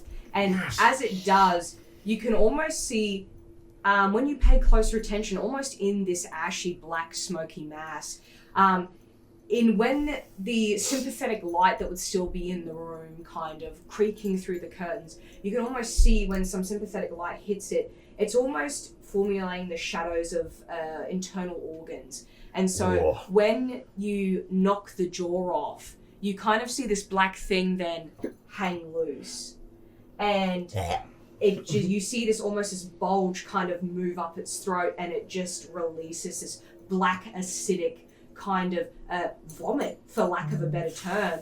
And it starts to spread on the floor and you can hear the tss as it starts to burn away at the floorboards. But it's nothing that happens so quickly. It's almost kind of like slowly burning away at it. But the smell is horrible. Oh god, it's a fucking xenomorph skeleton. And I will let you know, if you get in close quarters of it, this black ooze, it will hurt, it will burn, and it will make your eyes water. So probably best to keep your distance from where the particular ooze has fallen, which is kind of directly underneath it. So there is still some close range possible. Just be mindful of what's there. Sweet.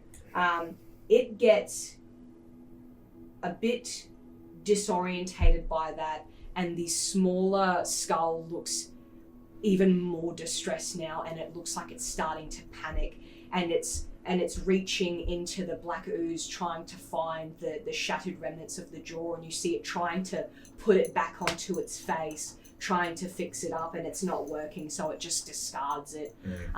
Ernest, what would you like to do?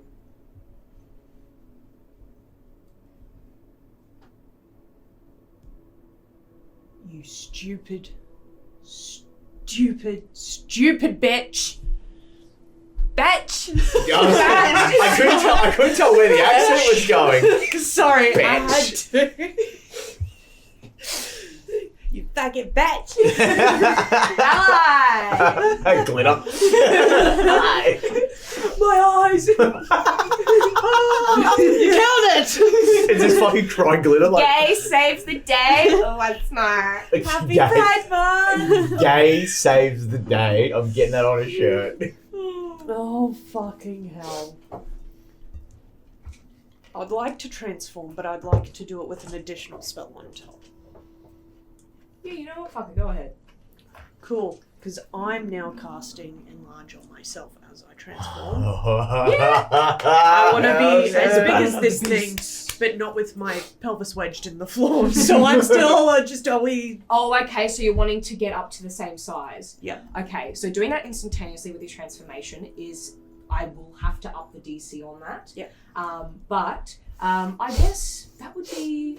I'm going to say that that's a 5. Yeah, so... absolutely. You don't need to roll anything for your transformation, or do you? Nope. No. Then transformation, go ham. Roll that 5 with the D4 on top, please. Yeah. Come on. Please God, take my soul.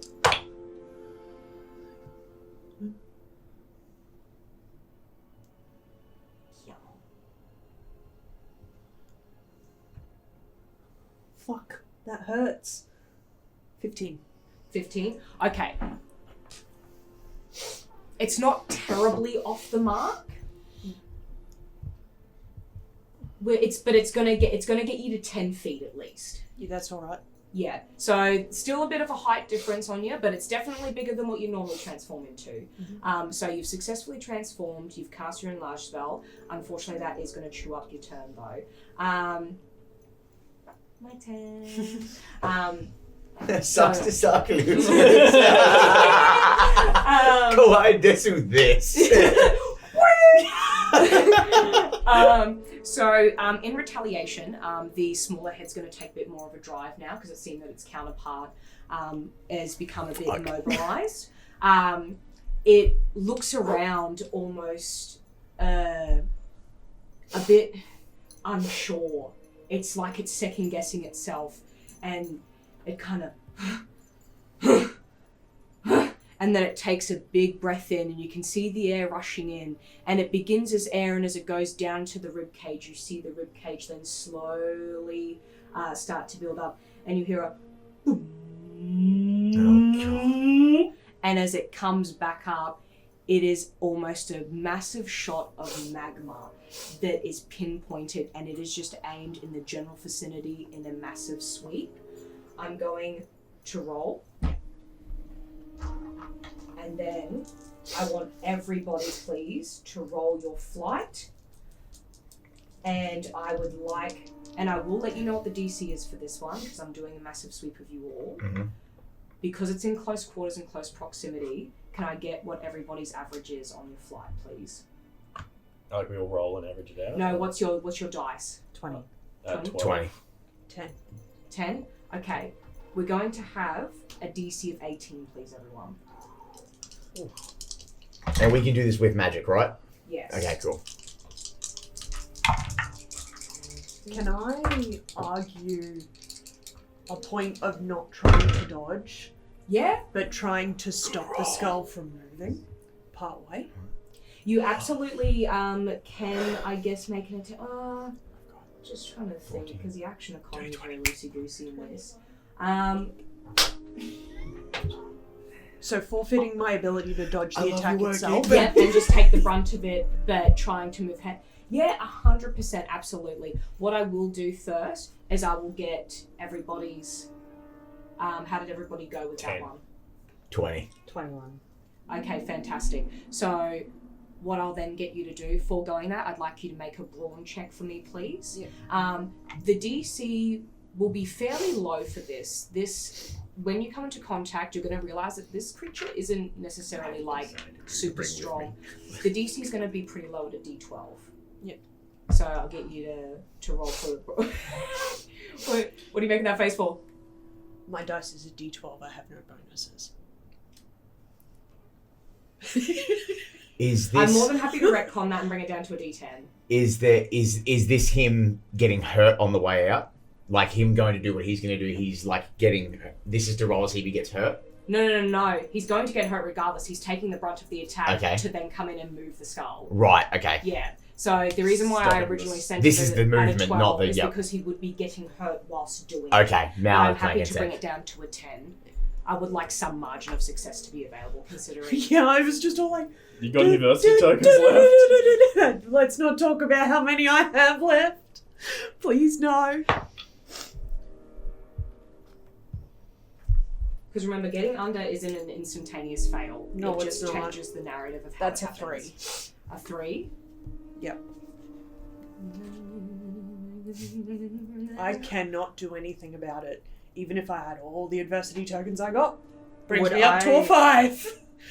Can't do anything to save myself because I'm not dangerous. I want to say, would I be able to see what he's doing and give my adversity tokens to him? I would absolutely allow a transfer of adversity tokens. Because then if I give you all of mine, that would bring you up to an 8. That will Are you shape- sure you want to spend Yeah. all of yours? Yes. May I help with that? I was 'Cause that's a gonna say, brilliant don't spend idea. all of them because I you're would trying to absolutely help the allow for a group. transference. What I've got here, well, I've got a thing called Guardian, which is Yeah. where if I assist any of my friends, Yeah. I get to roll it as it's magic, even if it's not doing anything. So if I see him going to delete, maybe just give him a little blip, not in the chance to like overmake it to see, but could I like bring the DC down? Yeah, 100%, because you succeeded. Or give with, him a like, D4 to add as magic. Or a D4 to add, yeah, like an extra D4. If that's what, if that is what you'd like to do as a help action, because you did succeed with flying colours for your flight to dodge it. I'll give him a D4. Yeah. Okay. Yeah. Happy to put a D4 on top of that. And do you still want to spend all 5 of yours? I'll throw a couple Either if that you need or 'em. whatever it takes Yeah. to Let's see match what the your D4 10. is first. It's a 1.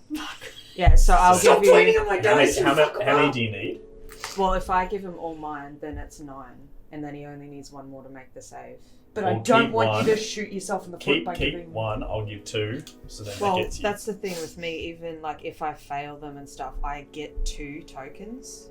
Okay. So I'm fine with What giving if we did a you mine. reverse finance and you got another extra adversity token because you failed this roll? And we're just reverse financing your preemptive adversity token. It's a preemptive investment in failure.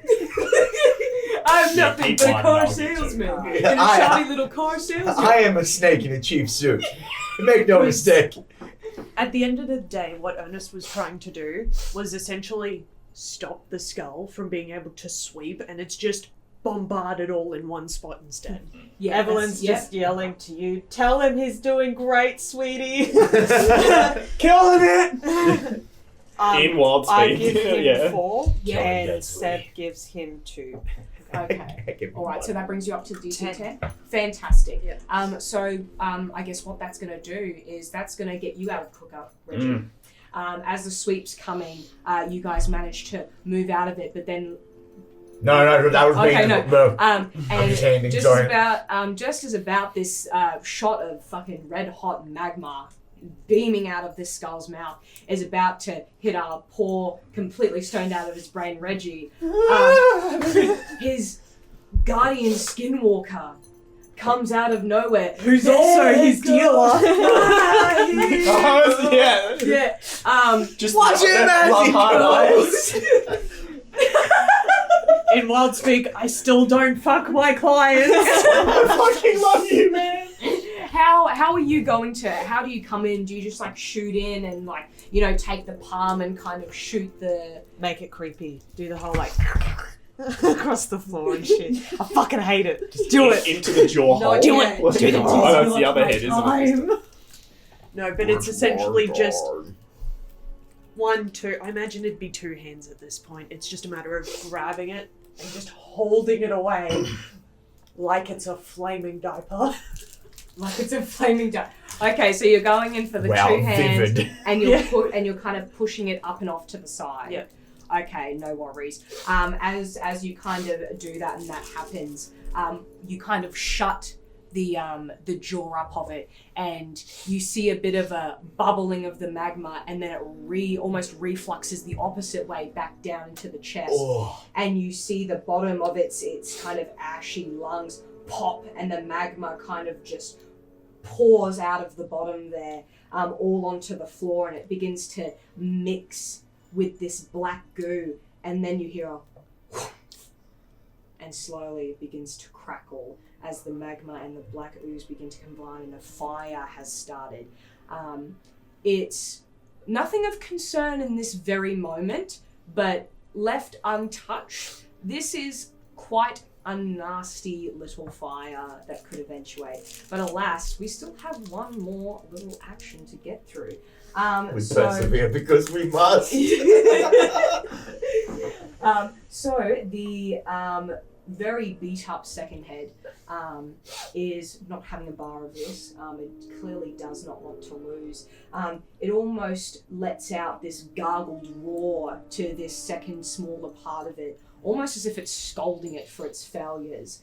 And then instead of attacking any of you, you see the body reach back, and the larger one reaches a claw over and immediately goes for the smaller head and grabs it and begins to crush on its skull.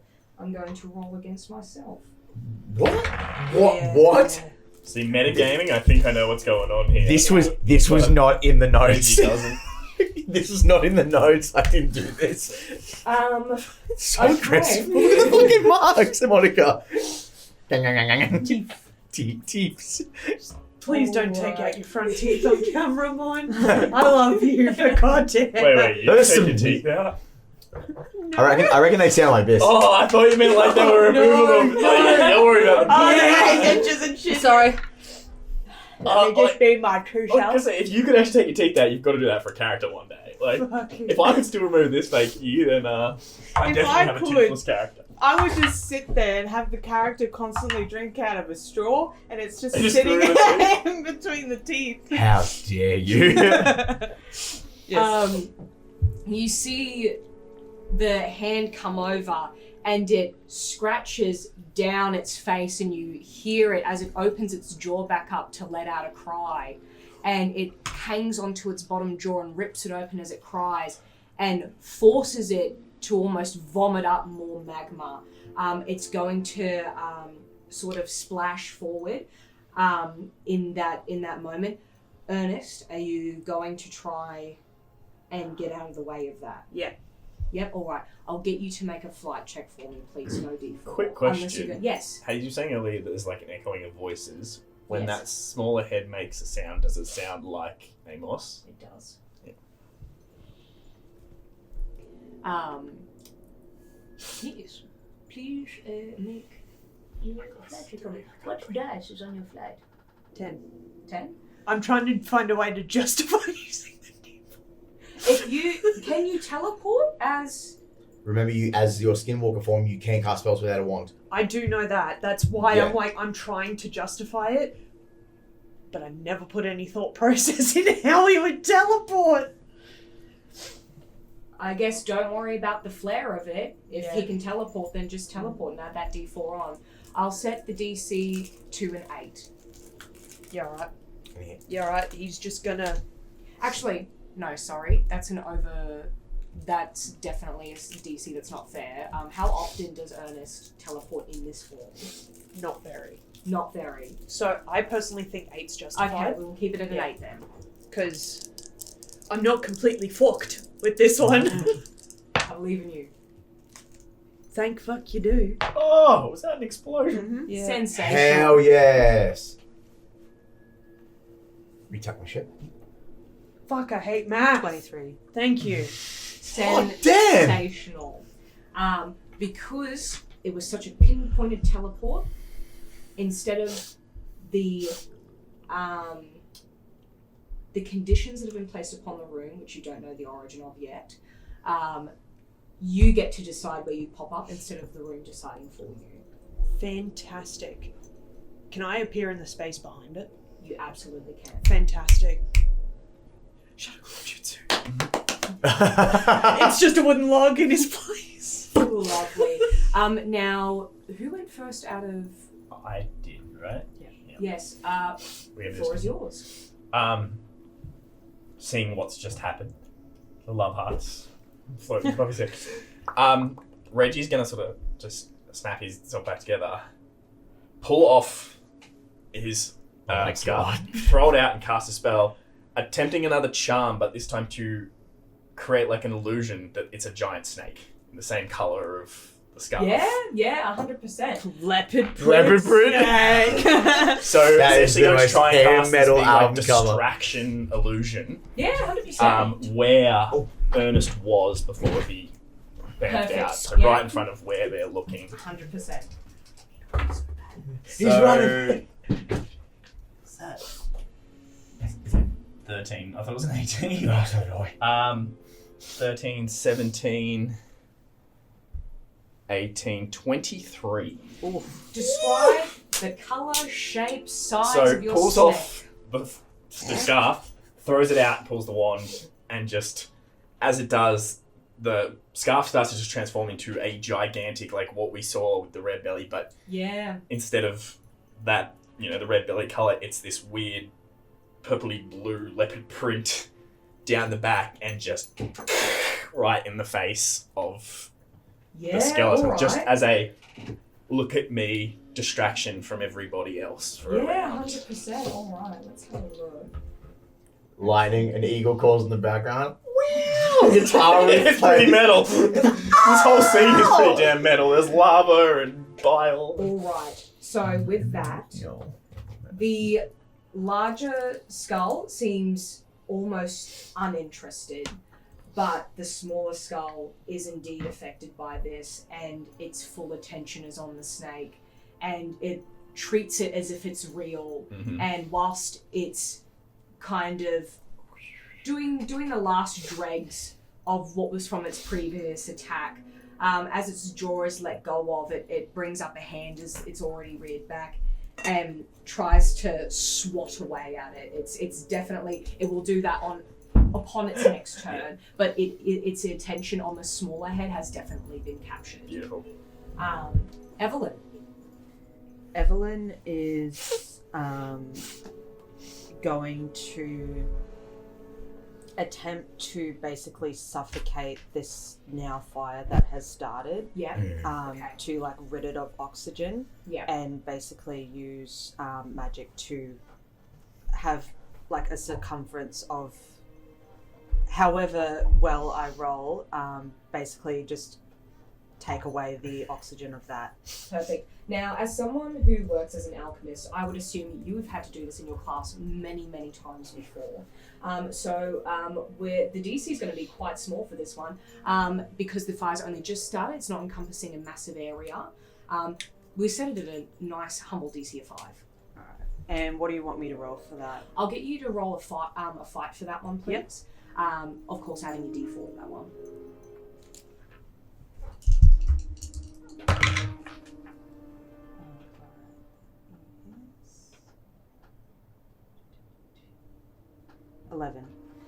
Perfect. Do you want to describe kind of how that appears as you suffocate that fire? So when she'll still have her wand in her hand from before, and she'll kind of basically do like a vortex thing, and as she's doing that, the fire slowly starts to flicker, and it like goes sort of like blue almost, and then goes down into like this almost like whitish color, and then just evaporates. And if you pay close enough attention, you can see like the heat go into her wand and just basically be pulled in. Will you also be taking the fumes from it being suffocated as well? If I can, yes. Yeah, perfect.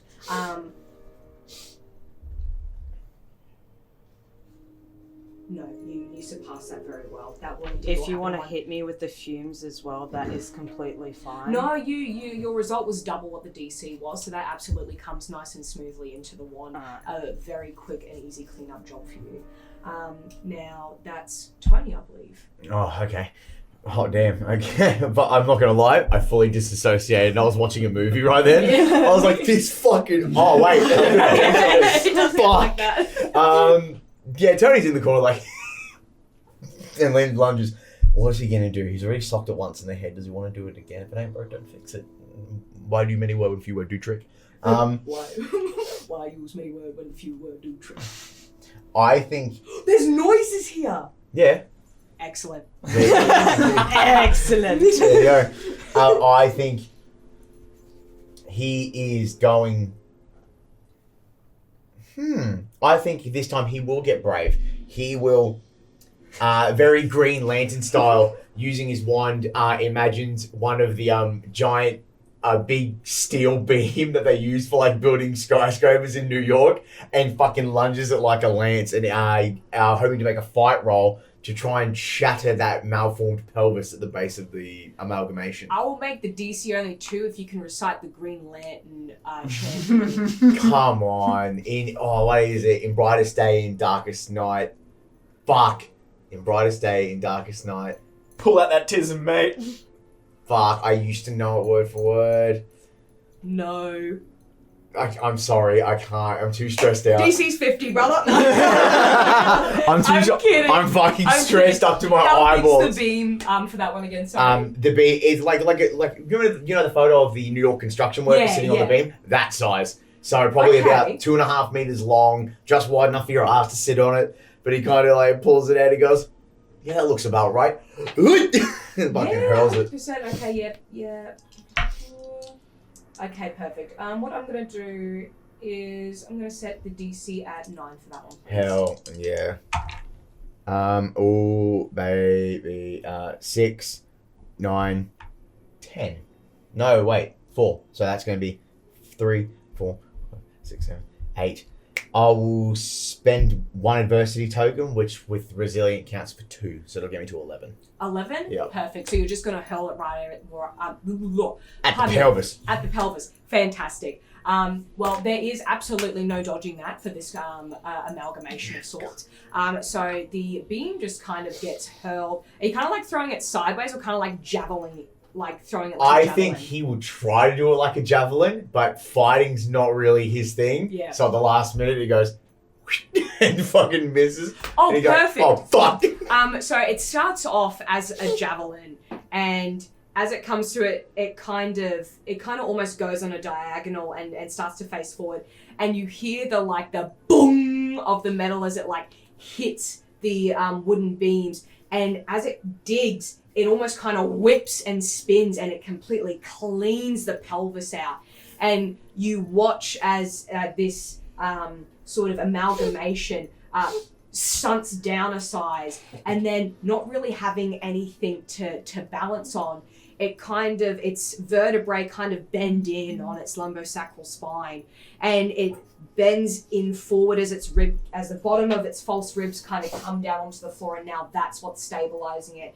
But it's very hunched over, and its arms are kind of preoccupied, one of them at all times. If it wants to stay upwards at some point, one arm needs to be getting used. And you can see with the argument between the two, that job has been handed to the smaller. Actually, no, it can't be. Distracted. That is distracted. It is up to the larger one. Pretty much it is a free reign. There is very little in this particular moment that it will be able to do with whatever Ernest decides to do. Where's the javelin gone? The javelin wrapped around and took the pelvis out, broke the lower spine. So it swept out from underneath. You're on the opposite side. Yeah, you would have The seen creature it in go, which Ernest scoops it up. Or it scoops it up. It's technically Ernest at the moment. At this point it is. How big is it? It's about 2.5 meters long and about that wide So across. like the width of this room, perhaps? This room's actually 310. So 310. actually So a bit probably from small. that corner to where you're sitting. Yeah. He picks it up and he uses it like a fucking bat on the other head. Hell yeah. On the big or the small? Big head. Yeah.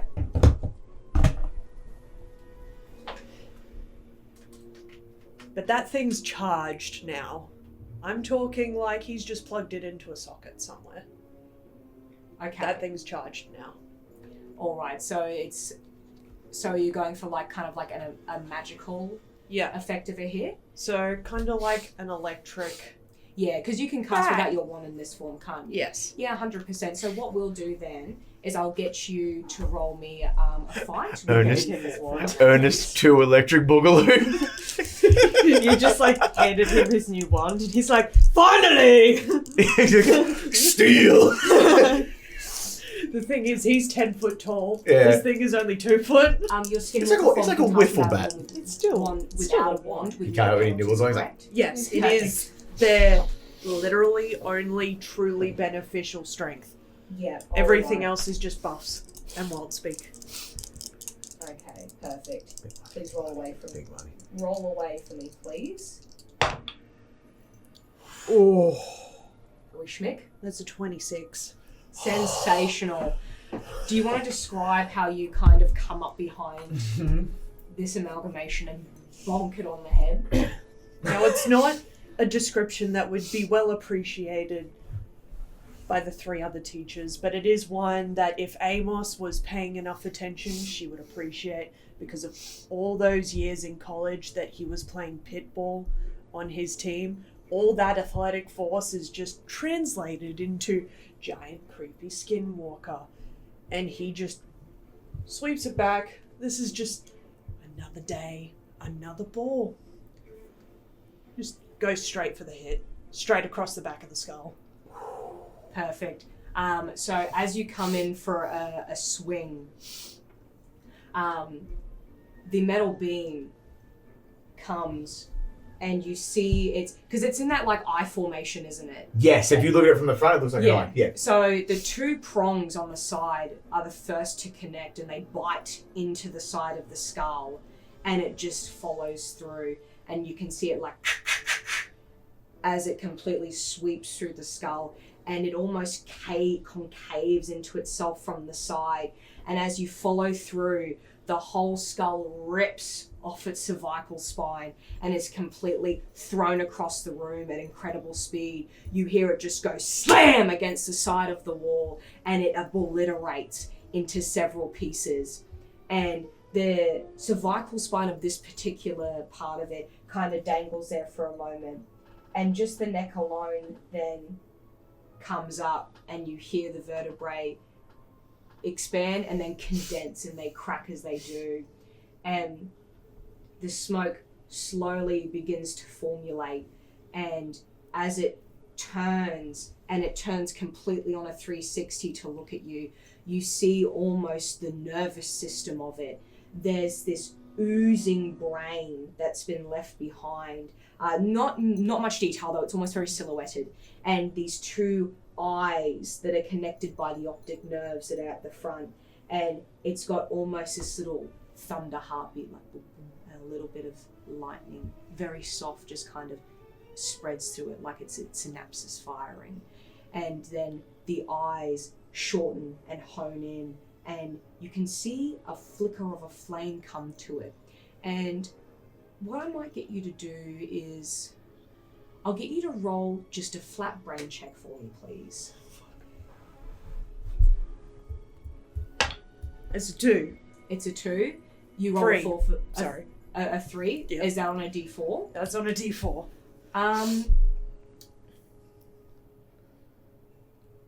You kind of see, you can't, at this point in time, you don't know exactly where it's come from, but when that little lightning flickered over, it kind of went down, and something a bit more infernal then came back up, and almost like it fueled it.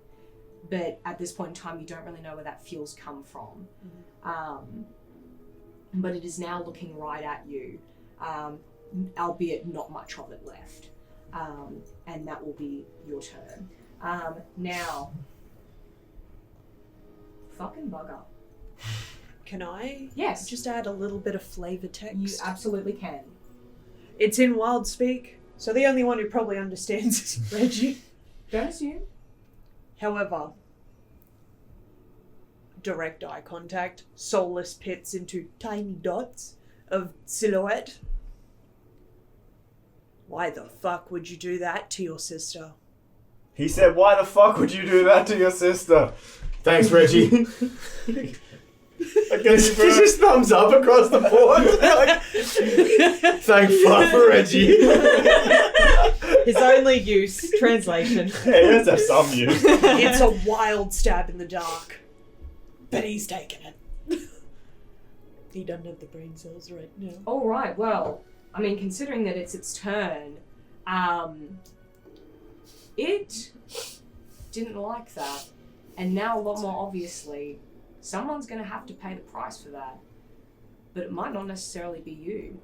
Oh, fuck, I'm sorry, guys. And the pinpoints grow bigger and bigger and bigger. And then you notice that the more fiery emulation of its counterpart slowly begins to snuff, and it wavers a bit. And it looks over its shoulder, and there's almost a look of betrayal, as much as it could be formulated on that face, that's a lot more skeletal. And then there's small little almost like little firecrackers going off.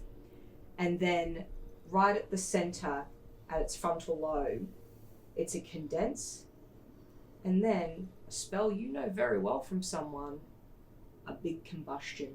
Boom! Right out towards you. Oh, fuck.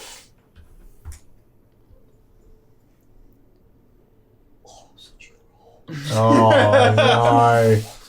Right. Remember, we don't have HP in this. And We I'm just already get real fucked technically up. crispy and a little bit melted. I know, don't worry, it's in Yeah. the noggin. I think we set it to 3 failures. Yes. And then you fucking die. You are more than welcome to make an attempt at dodging that. You alright? It is... It's hard, actually. I'm gonna need you to roll up a 26 for me, please. What? Bet. Fucking excuse you? You did roll good. But you see, I got a D10 to work with. But I have faith. This D10 hasn't let me down. Hasn't let me down. I can do this. No, I can't. Okay, it's not the end of it. You haven't been blasted like this, quite like this yet. It is a massive combustion concussive force that is almost put down to maybe about the size of a pool ball, Fucking hell. and it comes straight towards you. And what was your total that you rolled? An 11. An 11? Okay. I hyped you up so much, you little fucking traitor, you. Okay, that's alright. That's alright. There's still opportunities to win this thing. Ace Ventura. Like a glove. Your meal money means nothing to me. About $20,000. Really? You heard it here, folks. She'll draw big old dragon doodles. It comes straight for the biggest part of you, which is your chest, the easiest part to hit. And it definitely pins you down into the floor. The force is so phenomenal that you feel the wooden boards give way out from underneath you. You are feeling rough, and you think you might not be able to take another one of those. Oh, yeah. Now, the second part of it is kind of null and void. At the moment, we've got a almost delirious counterpart swiping away at this snake, very distracted. When they do swipe through it, does it kind of disrupt the illusion, or does it reconstitute? I'd say like it fades out and would reconstitute, but I'm guessing this will only work for one round. Once the hand kind Yeah. of goes through, it's still, whilst it's still there, it will still remain annoying whilst it's in this counterpart's face, as long as it stays up. Mm-hmm.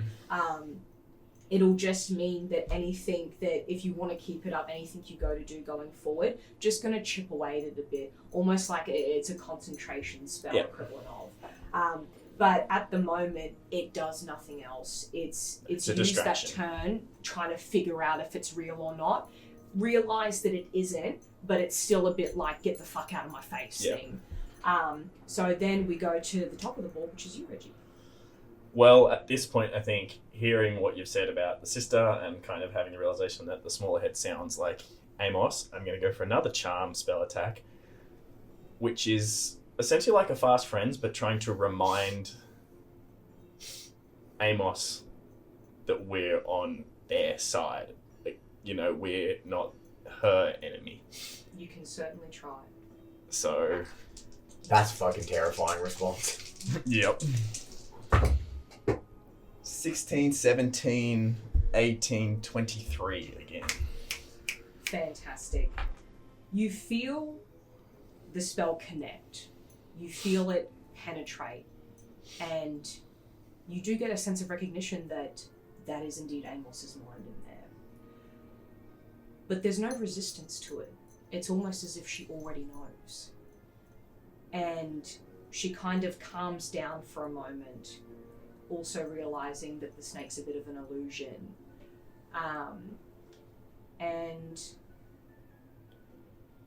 then you see her very slowly kind of look around the room. Just checking on the audio. Keep going. Keep going, me. Yeah, She's still going. Okay. Beautiful. And you can see almost cogs turning, but you can see that the noticeable flame in her eyes has gotten a lot more dim and it's a lot more smaller. And whilst that definitely did reach her and you've got her thinking, it remains to be seen what kind of effects that will have until it is her turn. Evalyn. Come on, Evalyn. Just trying to think of like whether or not Evalyn would just be like make a potion or just throw fire with fire and basically like do what Amos would do in her classes sort of thing. And I think she would grab her wand and just start shooting like the firecracker like spells and stuff like that she heard the kids doing in her class and shit, and just basically doing it underneath the larger one, and a little bit will go towards her as well. Yeah. And just like basically at this point Evelyn's just kind of like, I don't fucking like the big one I don't fucking like, but the little one sounds like Amos. Little one is being bullied, big one's doing bullying. Yeah. So Alright. she's gonna do what Amos did in her classroom to that bully that was killed, and just fucking firecrack right up the ass. 100%. Well, because of its position, you'll be setting it off right into its ribcage. So that's quite fortuitous. Yeah. So feel free to roll me a fight, please, with your D4 on top. Because of its vulnerable position, the DC will be set a little lower. Okay. That is 13. That actually goes. That goes, and it's. There's no way it's dodging that. It's not going anywhere. Fantastic. Guys, it's looking pretty rough. Especially the larger side of it. It's going through it. It's clamoring. It's grasping. It's really trying to hold itself up. But you see that arm waver as you set it off, and then you see the head turn from Ernest back around to you. Those fiery pits searching for you, and then it sees you and it kind of locks in And on it will you. just. And then I feel like it'll look at Ernie and see how he's kind of like not doing too good, and then just be like, we send bullies to detention, and kind of hope that gives Ernie a little bit of fire to be like, come back. Yeah. We send bullies to detention, how dare you? Yeah, that's exactly right. Clothes for his lizard. Thanks. Evelyn's just like, I'll learn knitting. It's okay. We'll get you a stretchy tracksuit. Fantastic. That poor lizard's just in the middle of this, like... Yeah, he's just like in these shreds of clothes. I see it as It's a not camera, sentient yet either, so a it's camera just shot where it's like one of those macro cameras, and he's crawling on the roof, and it's just a fucking skeleton like swarming, and everyone like spells and going. It's just like, It's the Guardians of the Galaxy intro. He is Groot. yeah, Just fully. wandering around the room oblivious. Holy fuck. Perfect. All right. We will then move on to Dolny. Oh, Tony. He's seeing the, everyone's putting the work in. Ernie is looking a bit fucking worse for wear. He notices that it's kind of using that one arm to like kind of keep itself up since that works so well. And he goes, looks like I have to break out one of the classics. And you see he summons a giant spectral sledgehammer and then goes for the fucking arm in the shoulder joint. Perfect. I'll get you to roll me a fight with your D4, please. Okay. Not much you can do about it either, so the DC is not going to be fantastically high either. Oh, there we go. So it's going to be 14. 14? Yeah. This is the best I've ever rolled, ever, and it's not even D&D. It definitely will come and make contact. As it comes through, you maybe don't sweep it as high up the arm as you'd like, but you certainly make contact with the lower part of its arm along its ulna. So as the sledgehammer comes in, it obliterates the ulna, takes it out, and it kind of jugs down and it lands on its elbow. And it loses balance for a bit, but then you see the other one kind of like shoot its arm forward, trying to like hold up the weight. But the length is gone in its arm. It's only got half an arm left now, and it's definitely struggling.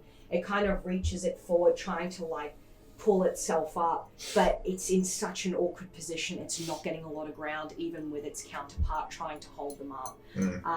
So it's definitely, its head is now a lot lower, and it's definitely in a really good spot for, some other madness to happen to it. Also, don't need to worry about that sludge now. It's basically the rib cage is kind of encompassing it. The head's in a nice, easy spot where you're not going to cop any residual damage from that sludge that's been left behind. So sweet. Well done. We'll tell that as a win. Excellent. Ernest. Based on that small flicker he saw before, where it seemed to absorb that electricity, Yeah. it takes a little bit of back and forward mentally, just like a couple of seconds of, don't you fucking dare. I'm gonna do it. Don't you fucking dare. And Ernest just creates a fucking tidal wave from behind this thing, hoping to knock it flat now. Just a fucking tidal wave of water. Okay. Now, on a technicality standpoint, so we can set a DC for this, are you going to let it just run free through the rest of the classroom? Because that will lower the DC, but it does put your allies in harm's way. Or are you going to try and really finesse how it wraps up? It will bump up the DC, though. If I could pull a maelstrom equivalent on just the creature itself, let's go. Specifically referring to the spell Maelstrom from D&D, in which it is an area of effect that creates a whirlpool that forces things into the middle. 100%. Roughly that, except it's a tidal wave, so it's from one side to the other and it just kind of hits the end of the wave pool. Okay, okay, fantastic. Yep, I'll get you to roll fight for me with your D4. And you know what? You feel invigorated from Evelyn's words. Chuck another D4 in there. Yeah! I appreciate Detention dice. Yeah. The detention D4. dice. I love that, but I That's would what the D stands so for, detention very 4. much like to state that The this classroom immediately was causes him to like transform Dungeon back 4, into obviously. suicide Okay, due to his fear. that's right. What did we get? 26. Ooh. Oh, my days. Fantastic. Fuck. Would you like to describe The power of detention. the power of detention is everything? I would like you Maintain to order. describe the lead up to the spell, what runs through the Skinwalker's mind as its fear takes over and it has to transform back into your human form. So, it's a lot of back and forth mentally during that few seconds of hesitation. It's a lot of, I need to use my more powerful spells. No, you fucking don't. I'm bigger and stronger right now. Just sit in the corner and be good. No, fuck you.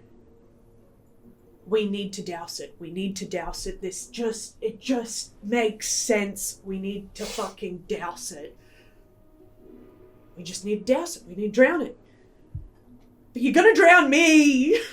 And it's few seconds of that back and forth until eventually, mentally, Ernest, not it, wins out and is managed to then cast that spell. Which is just... He still has the javelin. Because technically he's still in the Wendigo form.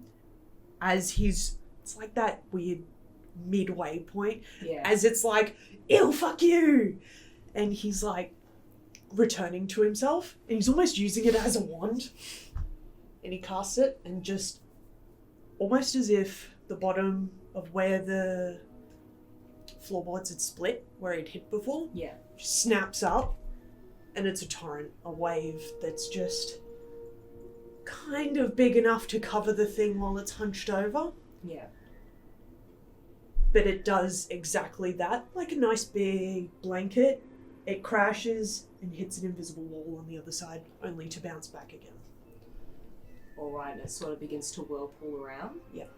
Alright, I'll get to that in a second, but I want you in this moment, as it begins to whirlpool and get to work, what's going through Skinwalker Ernest's mind as opposed to Ernest's mind, and how he shrinks back down to size. Skinwalker Ernest is fuming, but at the same time has just... He's gone. He's got nothing more to do with this fight. He wants nothing more to do with it. There's too much water. There's too much water. I can't do it. Just can't do it. Ernest's like, well, fuck. But I'm still here. And I was told in this moment I would know when I shouldn't hold back anymore. Alright, as you turn back to Ernest and the water then begins to whirlpool and it comes around and you can see that it almost kind of lifts up the body, and in that moment, with the amount of water that's encompassing it, it does encapsulate quite a majority of it, but the larger side has just that head up on the smaller side, and you can see as it starts to try and break the surface of the water, and it looks like it's going to succeed until the smaller one brings a hand around, wraps it around the neck, and pulls it back into the water.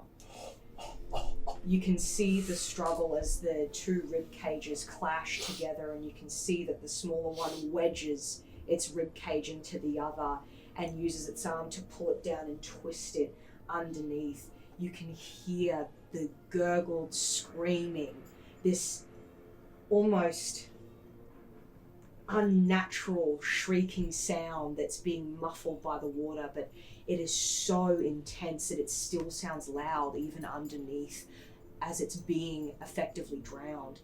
And you can see and you can hear it muffled by the water as the fire is trying to reignite. It's trying so hard, and eventually it slows down, and you can see as the smaller head kind of looks frantically around as it's holding it, and it's looking for its own way out, and eventually it looks up and the eyes just snuff, and it slowly floats to the bottom, and then the water turns black and there is ash filling it, and eventually as the whirlpool simmers down and the water spreads, and laying on the ground, face down, is Amos. And there is no movement, but combat is over and you are safe. What would you like to do?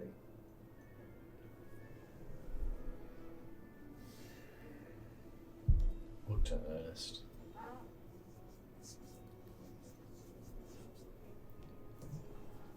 Do I flick the music to explore instead of combat? Absolutely. There we go. That was so fucking dope. Holy shit! Woo! I'm going to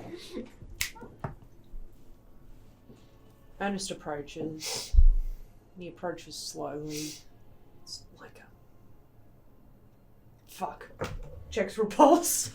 Sorry. Immediately does that though. It's For immediate. Amos? Yep. There's nothing. It's very cold. Okay. Immediately starts fucking bawling his eyes out, but he doesn't cry out. It's just a case of, oh fuck.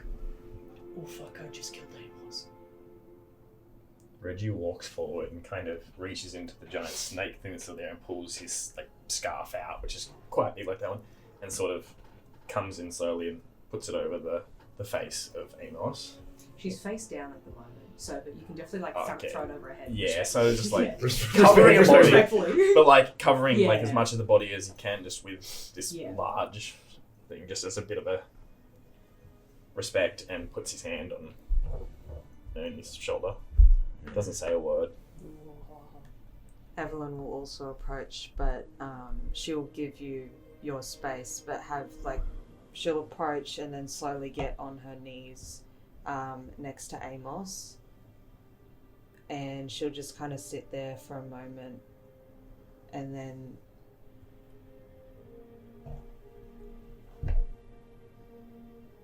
I could try something. If I do this though, don't judge me. And Evalyn will just grab Amos' wrist, and then fangs will appear, and she will bite her wrist. What are you doing? Turning you into a vampire. Oh my god! Tony witnesses this moment of sacrilege, grabs his big gold crucifix, in nome del Padre, And and Filii as Spiritus she Sancti. does that, her eyes... Reggie grabs his upside down cross and flips it. Gets you there, brother. As she does that, Join her us. eyes gloss over and they're black, and then black veins kind of like go from like her eyes like up her temples, and then black veins start going through Amos's wrist as well, up her arm. And do with that as you please. Can we get an insight into the thought process that led to, because this would have been a bit of a moral dilemma, I guess, perhaps for Evalyn, going from you were so sure it was her and only her not too long ago, but then it kind of got a bit complicated and the lines were blurred, and you still yet don't have quite a straightforward answer as to what's kind of happened here, to then going, she is dead, but I'm going to try and fix this. Yeah. What led to that conclusion for Evalyn? She would probably see what happened to her in her past. She was changed, not wanting to be changed, and so the hesitation of doing so, she doesn't want Amos to feel the way that she does, but she wants to give her a second chance because she also knows what it's like to be controlled by someone, a master, and also to be basically have that trust ripped away from that person that you thought cared about and also was supposed to guide you. Right. Now, forgive my ignorance, but in terms of the law that you've created for yourself as a vampire, what's the transformation like for your kind? Is it instantaneous, or is it one of those things where you've got to chuck them in a hole for a couple of days and It probably would take somewhere between like 12 to 24 hours, depending on the person's will. Okay, all right, fantastic. That does indeed, you see the black kind of start to shoot its way down, but it seems to be working very slowly. There is, perhaps, maybe you can tell that there is some kind of will there, but it's very diminished. But it's going. It's going. Tony had his moment. He prayed to Jesus. He goes, you know what?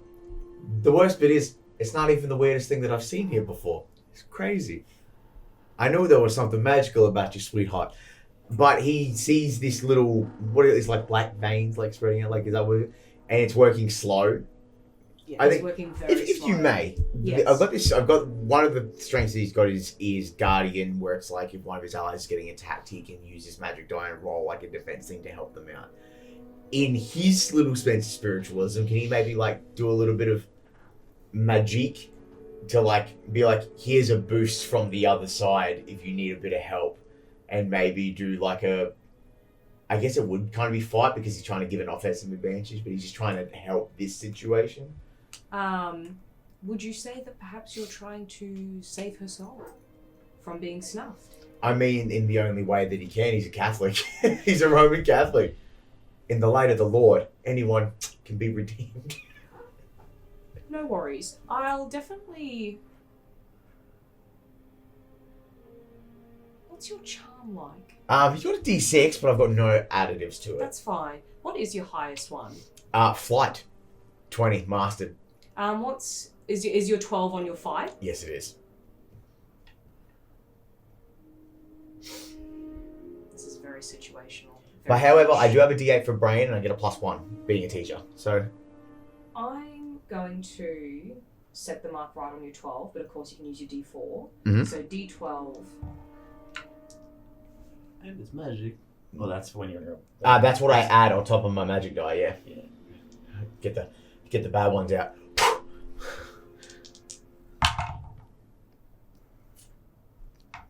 Nah, player. No. How much?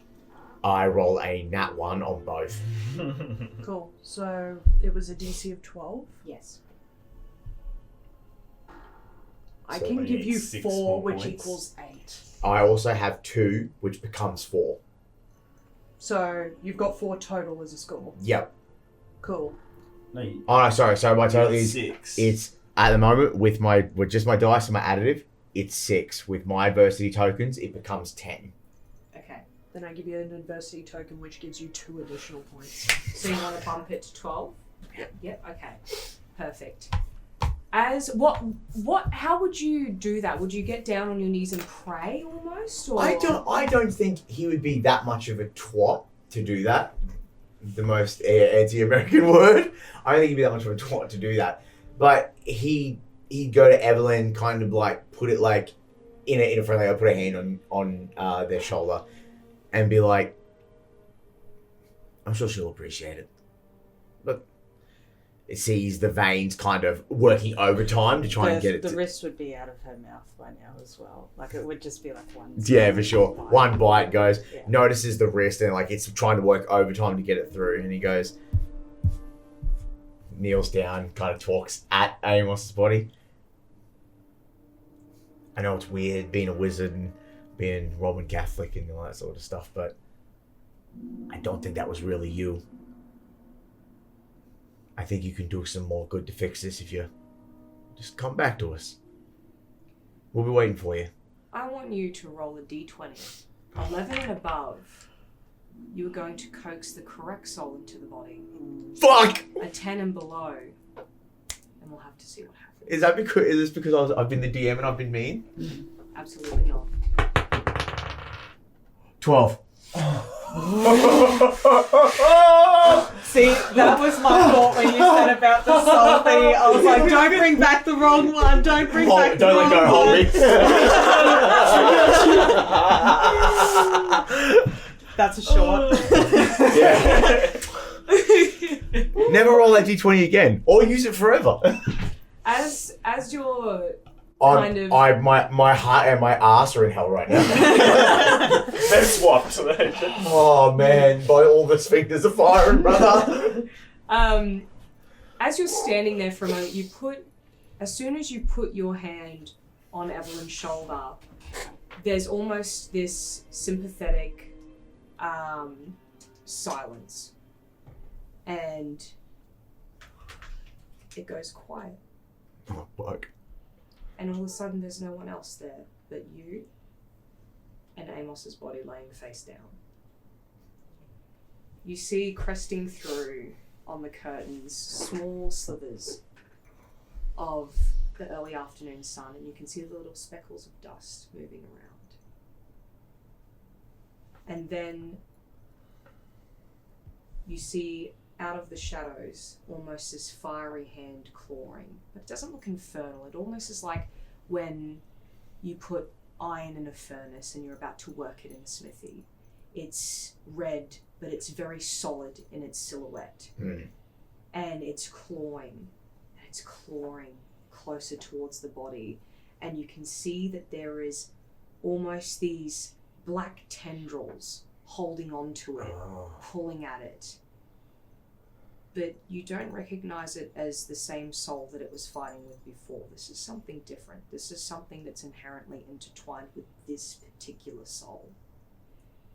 And it claws, and you can see the steam on the floorboards as it's trying to get closer to Amos's body. And it's clawing there, and it gets close, and then you hear that as it gets pulled back, and you see it waver for a moment, and then it tries again. And it is trying, and it is giving it all of its might. And then it reaches out, and you see these black tendrils crawl over, and they start to reach up the arm. And as soon as it touches you, it's... and you're back. Wait. You're there with everybody. As if nothing happened, as if you saw nothing. And Evalyn, you see it. The black starts to move faster, it starts to work faster. Reggie, are you doing anything particular in this room? Probably reach out and find that salamander and back down. He feels a bit useless at this point. He doesn't know what he could do to help with anything. He's got charm and, he can talk his way through things, but this is beyond that.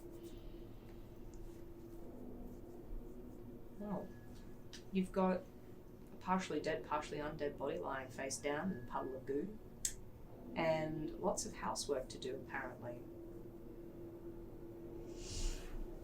What would we like to do next?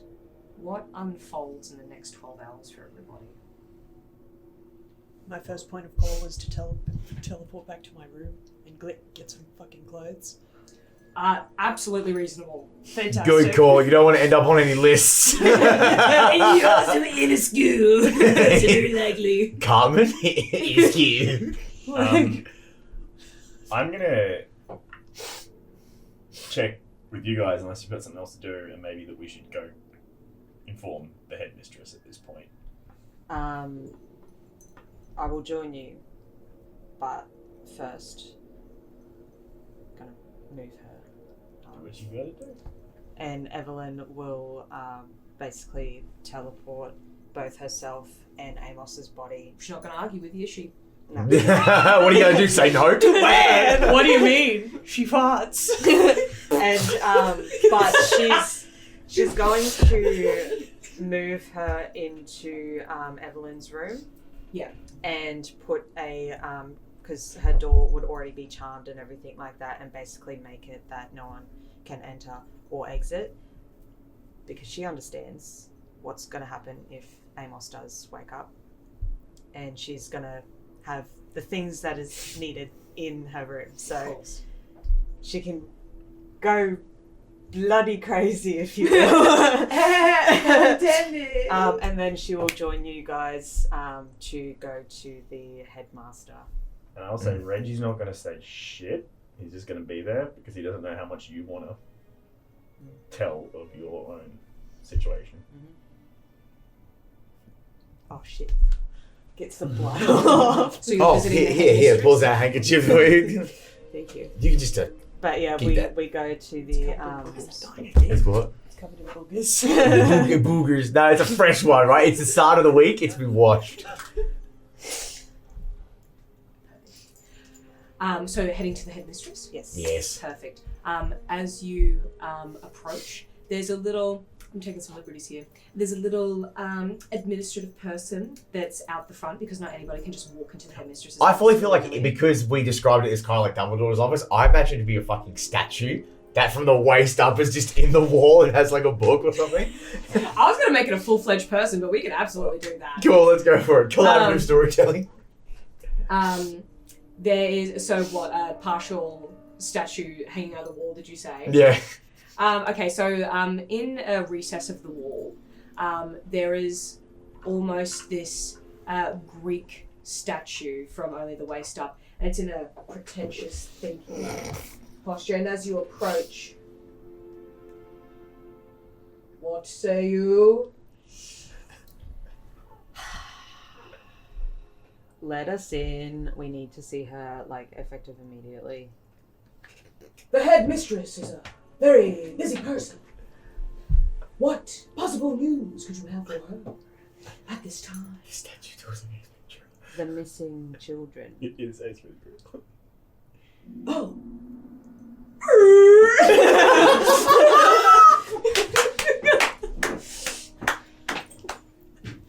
Silly me. What a Just for fool! the record. New profile picture. The weight of the world is on my shoulders, thinking about possibilities. It opens up, and you are opened up to a nice, long, pretentious corridor with smooth stone and a not a massively long hall. Like you can see her office at the end of it, but there's a nice, lush carpet rolled out. And as you're walking down, you see almost busts of the previous headmasters and mistresses that have come before in the recesses of the wall, and they're all chatting to you. "No, back in my day, there would have never been any missing children." Oh, and you keep walking. "Oh, it's terrible, the children. And then you keep walking down, and I reckon the little fucking shits deserved it. You know, we used to wallop them back when I ran this fucking school. And then you hear all of the controversial opinions about how they would have fucking done it better as you walk down. And then it opens up to, surprisingly, it is grandiose and it's lavish, but it's almost minimalistic. This space is really there to get work done and not there to indulge and lounge around all day. Which is surprising considering she's not reared her fucking head for almost the entirety of the story. And there you see her sitting at her desk, and she's scrawling away, papers lined up, stacks of it. She looks almost, if she didn't have that last round of Botox done in the last season, Wow. she would have almost looked stressed. And she's... Yes. I was told that there would be something regarding the children for this. Mm-hmm. Okay, I'm hoping that this is not another death. The collateral that I've been doing here has been immense, and I've been trying to formulate a plan to help us not get shut down and everyone lose their jobs. Quick sidebar. We never told her about Maxwell, did we? Nope. She absolutely, I'm saying as the headmistress, she absolutely would have fucking found out eventually. Fair. She absolutely would have found out one way or another. It's her school. She's got her eyes and ears everywhere. Her Marauders map, she just watched Maxwell get fucking deleted and she's like, oh, well, that solved itself. So she would be aware beyond what you know that she would know, but it appears that the way she's speaking, she is very well aware of the situation and has been working tirelessly behind closed doors to try and set up something. But of course, it's not very easy to go, oh, we've had 2 children murdered on our very fucking premises. And so you can see that you can see on the stacks that there's even letters from parents asking and back and forths, and even local newspapers that obviously the parents have then reached out to because they've not heard back from their kids. And so you can see here she is working overtime for collateral here. Yeah.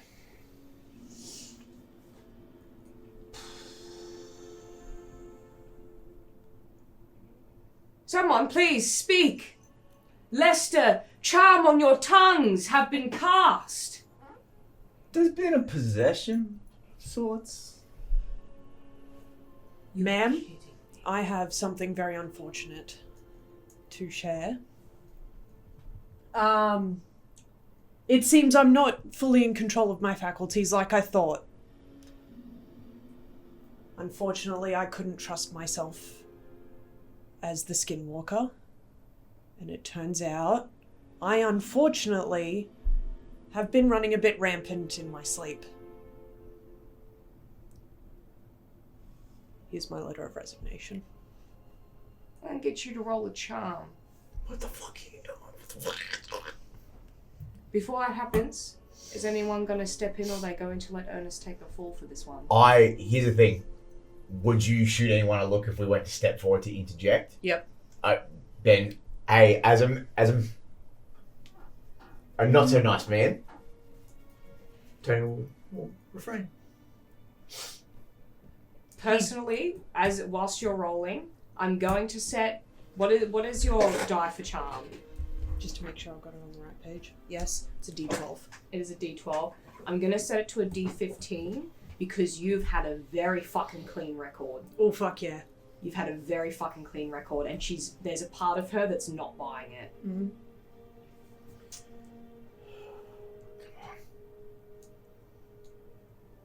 Where are her eyes? Like on Ernest? In terms of like over the school? No, like right at this moment. Like, her eyes do are I definitely feel on like I could Ernest. get away with a little sneaky flick of the wand? You absolutely can. I'm going to attempt to throw a charm spell at her to make her a little bit more open to believing. 100%. How'd you go? I'm about to do the re-roll using my lucky feat. 11. I'll let you re-roll. We'll get to that in a second. Because my total only came out to 11. 11? Okay. Yeah. I will So- certainly let you re-roll that. Fucking cunt, come on. Which, I'm only going to succeed on this if it explodes. So please don't let me down. Fuck you. Okay. So, as you say that and you hold out your resignation, she looks at you.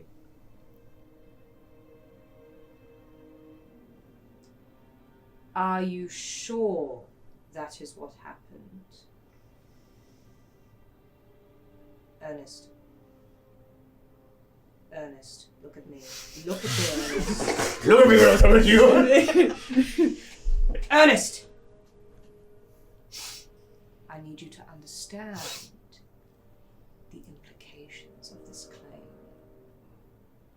I will do everything I can to soften the blow, but clearly this is unacceptable by the standards of our school. Are you sure that that is what happened?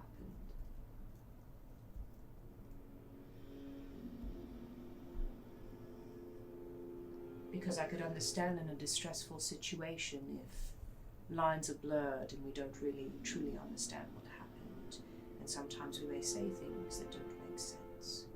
So I just need to understand very clearly that this was indeed you, and you are indeed resigning.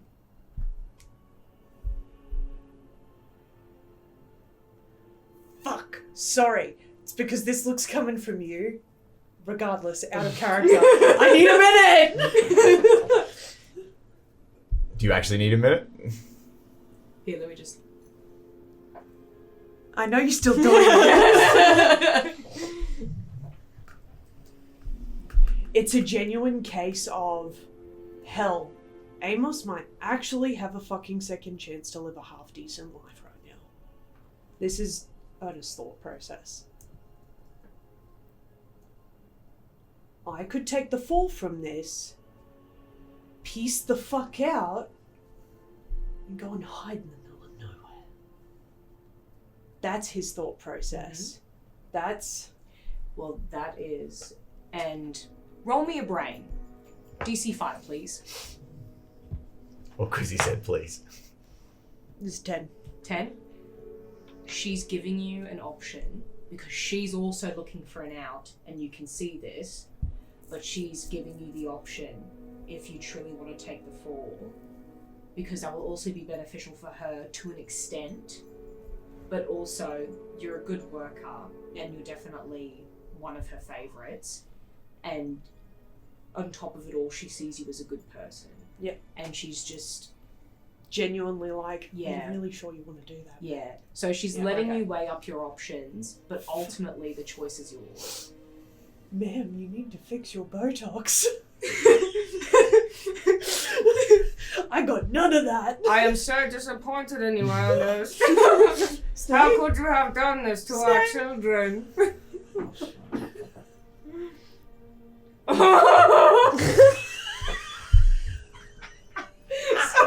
No, what's up? Yep. You can clearly tell he's lying through his teeth. It was me. It was all me. As soon as he says yeah, the moment the doesn't even have time to leave your mouth, and with golden adorned claws on her fingers, she opens it up. This is very disappointing, Ernest. Well, I guess I wasn't such a good egg after all. Indeed. Well, and then you see her turn around, and she puts the resignation into the fire. I suppose it is in season for the skinwalkers to be out and about this time of year, and sometimes that can make those who walk amongst us a little more on edge and not like themselves. With a heavy heart, we must let you go, Ernest. However, we will have to do further investigations into whether or not other skinwalkers were able to find their way onto the school premises. A lot of water is a great way to suss them out. Maybe start swimming? Of course, there will need to be a formal and official investigation into these missing children's. Their families will be notified properly of their demise now that we have clearly gotten to the bottom of this. But a few more investigations will need to happen. I suggest you don't leave town, Ernest. We may need to ask you some questions in the future. So make sure you don't go abroad anytime soon where you can't be reached. Have I made myself quite clear? Yeah. Crystal. Does anybody else have anything they would like to share regarding these events? Tony does, but he'll let you guys decide what you want to do. Evalyn will basically just be like, I'm only here to escort him. Excellent. Anybody else? Doesn't say a word. Even better.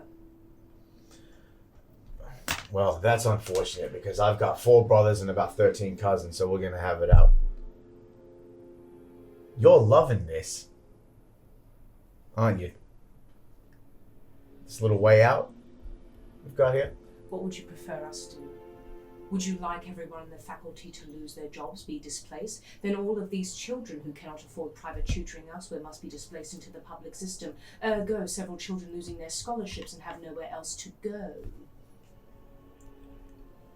That would be the case if it was malpractice, but it's not malpractice. There is an extenuating circumstance in which someone was forced to do something that they didn't want by some magical means.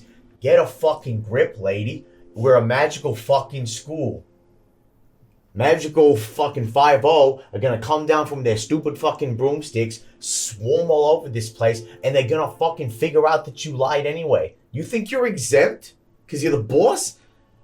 You're not the Sorry, fucking boss. Boom. An attempt to charm you into believing this story. He a, would. a memory modifier type of thing. He'll flight it. He'll try and dodge out of the way. That's right, he don't like the police. I don't know. He's not like the police. That's his fear. He's terrified of the government. Yeah. 27. Ooh. Wait, hang on. That's 16. No mercy then. Yep. Ooh! With like a welling up tear because I don't really like what's going on, but I'm trying to respect Ernest's choice. essentially a memory modifier, so you think what is being said is what we've just experienced. There was quite an extenuating gap between his role and your own. Oh, yeah, fucking oath. I'm not even gonna... I can't cheat. You slowly find your memory being almost rewoven. Almost like flickers. Going through all the pictures. The story, very staggered at first, and as the frames come faster, it ends up smoother and it goes right back to the start. And it goes through almost as if the movie is replayed, but differently. And you believe in your heart that indeed there was quite an apparent skinwalker season that had come up.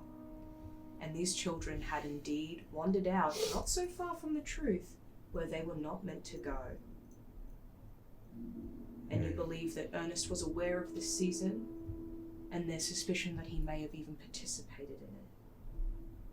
And whilst he's not outright accused, he does indeed need to be let go for the risk that this imposes. I think he'd look to... He'd probably... I think in my brain, because you cast a spell on him, he completely looks past you.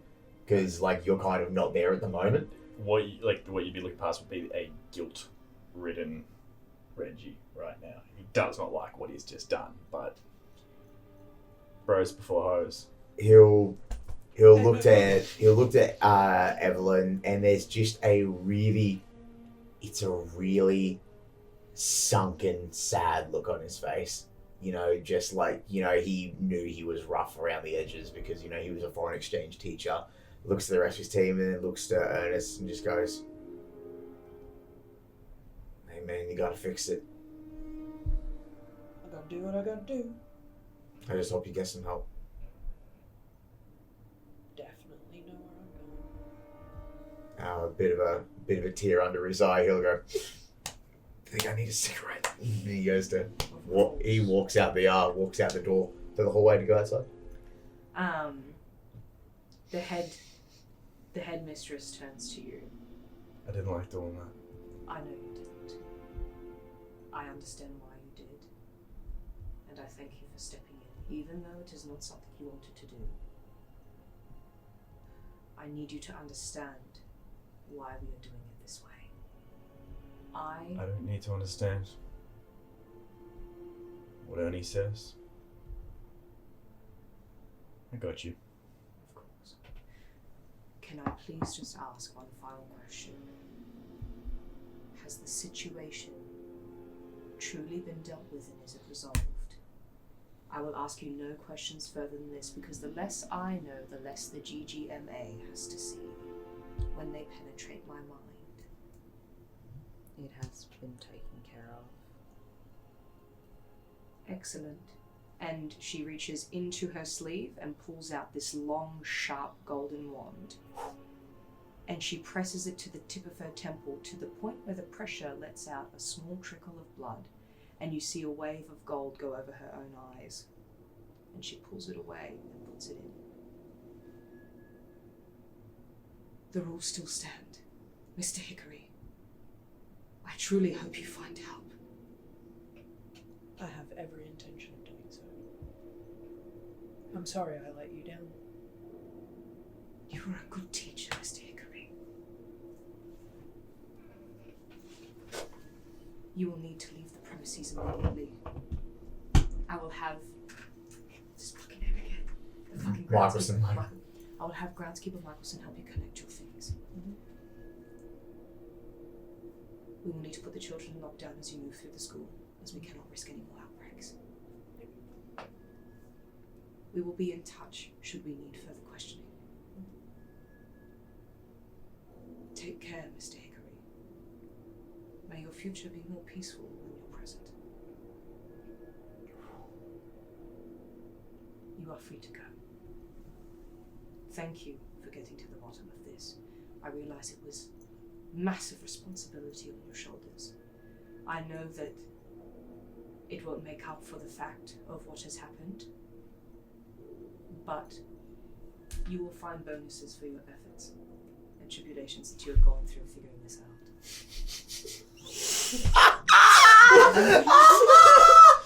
Yes, Evalyn did do that.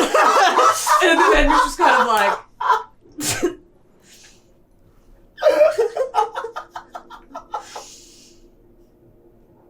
and please take care, all of you. There will be services obviously available if any of you need them to help you through this trying time. I will get to wrapping up my notifications to the families. You are free to leave. Before I go, Yes. let Maxwell's family know that he is resting in peace. Of course. Of course. Thank you. The other one I don't know. I think he is. From what I remember from the first episode. I think he was close enough. I think Shane It did was- go to the light as well. Shane Davidson. He They went both to went to he the went light. to the ground first, and then he went to the light. Yeah, they both went to the light. I did my job. Kind of. Of course, I will let them know they've gone into the light. Please help yourselves out. Okay.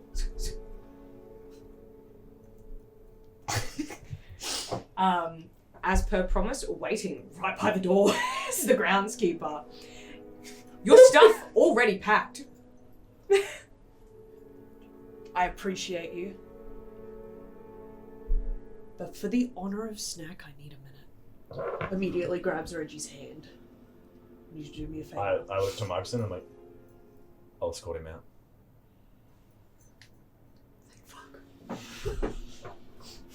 Morphs into the wall. That's how he does it. As he walks. So the really big stash is in the pot behind all the other pot plants. It's got this massive... Taking notes ferociously. There are no live plants because winter is about to roll around, so they're all about to die. Don't worry, it's fine. Just set the greenhouse on fire, hotbox yourself for an evening. You'd be great. You'll enjoy every minute of it. The rest of the pre-dried stash... Just go through a list of where everything can be found. In exchange for all of this, I need you to alter someone's memory as well. If it hasn't already gotten out, Chelsea is also aware and had given me the final tip-off, you could say.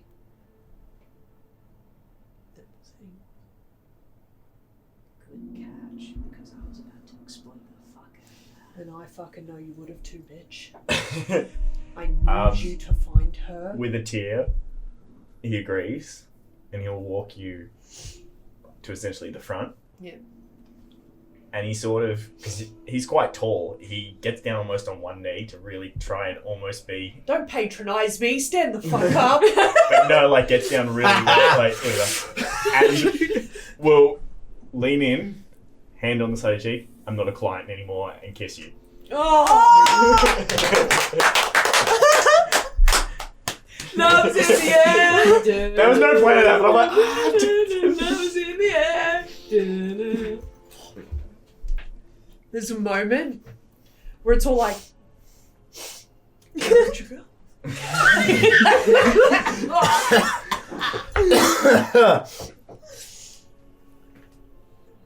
I have to tell my husband about that. Oh! I'm sorry, mate.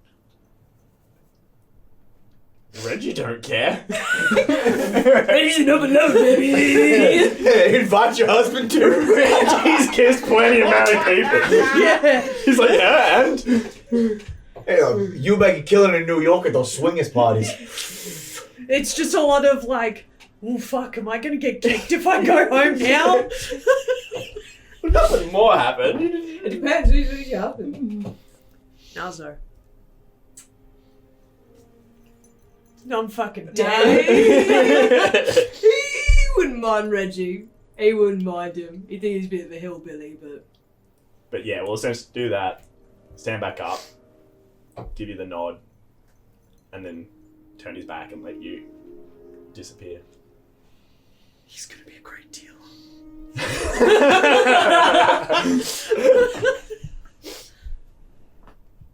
And he just teleports the fuck away. To who knows, God knows where, but there's a farm.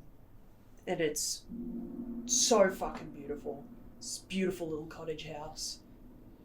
Where his little husband was waiting for him this whole night. That's where he's been sending all his money. When you do indeed teleport back home to your husband, so it is done. Yeah. You are honourable. Shut the fuck up. And the camera kind of pans out from this small little cottage. From the fireplace. Yeah. Pans over to the fireplace. That's the one. On rolling green hills, a bright blue sky, the English beach off in the distance, cobble pebble stones everywhere. You hear the sound of a hawk over as it circles off in the sky, and it is a bright, sunny day. For Ernest, at least. What are the rest of you getting up to at the end of this chapter? Let's go. We'll do you last. Miss Berrycloth, please report to... Through the fucking halls. It's just Reggie's voice. I'll modify her memory too. Do you want me to roll for it, or...? No. No, so No, we'll essentially let them go it's to just going to story. shift it very, very slightly. So what she saw was a skinwalker. Perfect. All right. After that, she kind of... How did they get in? I'll let the headmistress fill everyone in on that as the details come out. Oh, Your help was pivotal. was. I shot at a skinwalker. My parents are gonna love this. Yeah, kid. Fucking sure. And she'll return to her dorm. Then I'll say feeling Reggie punch. goes to the common room, fucking lights up, and starts practicing the smoke manipulation spells that Amos did at the very start.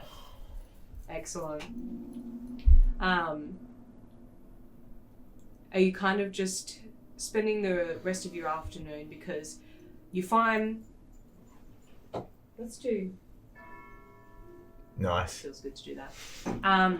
Isn't it great? It's great. You find an announcement actually not long after your meeting with the headmistress goes over saying that the students are to return to their dorms and the rest of the classes are cancelled for today and will resume as per usual the following day. Obviously the children love this. Not too fond of the fact though that they're kind of confined to their dorm rooms, but you know, video games galore. The fellas are happy at least. And what would you do with the rest of your day now that it's freed up? Would you just spend that practicing? I would just be sitting in the teacher's common room, fucking smoking joint after joint after joint, Hotboxing it out. and just casting. La, la, la. It indeed was a very mentally heavy day, so some mindless activity probably is for the best to decompress and unwind. What about Dong? Tony. Well, Tony's replaying the events in his head of, you know, them cornering off Ernest and, you know, trying to get him to admit to his guilt and all this sort of stuff. Like, as far as he's concerned, all the clues are lining up and it just makes sense for that. Like, the way it's playing out, it's like, hey man, this is what you remember, this is what it is. And you know how, I'm assuming the memory modification would be that Amos lost her life against trying to stop him, maybe, I'm assuming. I would don't say, really know. yeah, we'd say like that would be the way it goes down, and then even you'd still remember the same detail of Amos being bitten. So every detail that's going to have an ongoing effect, but in that room, when we got pulled in, Amos was on our side. They basically just swap places. Yeah. I think he looks at that. He looks at that, and like he goes back to. You know what I think he would do? He would go back to the gym. He'd go back to the gym, just in he's got sweat, he's got a white singlet on, got his hands wrapped up because he does boxing. Of course he does. He's the PE teacher. He does physical defense, all that sort of stuff. And I think he puts down his bag, he puts down his water bottle, and he's got his trainers on. They're squeaking on the floor, and the bag's kind of just rocking slightly. And no matter how hard he thinks about it, he just knows that something isn't lining up in his brain. But he just goes, oh well. And he just goes to doing a bit of a boxing workout since he now has a free day. And he will train until his knuckles split. That is indeed how you decompress for the rest of the day. Evalyn. Evalyn will just sit at the chair that's in the corner of her room and just watch Amos and just basically hope as best as she can that her will is strong enough, stronger than the other soul that was occupying her body. And just basically she'd have in her room emergency potions and herbs and whatnot, and should have basically a lineup of different ones depending on the outcome, like vials of blood and stuff like that would be there too and all that, but the one that's closest to her would be poison that's an immediate death to a vampire. Yeah. If worse comes to worse, sort of thing. And she's prepared to do that if needed, so. Alright, well, you sit there for what would feel like a while, even for someone like yourself. Because no matter how little sleep you do need, depending on your affliction and how it presents itself, just sitting there watching someone is a bit fucking boring. Animal Crossing noises start. Minecraft grass block breaks. Eventually, Amos does awaken.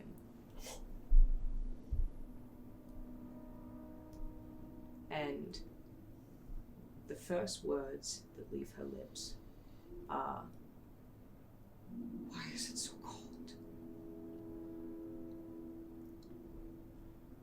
You're partially dead.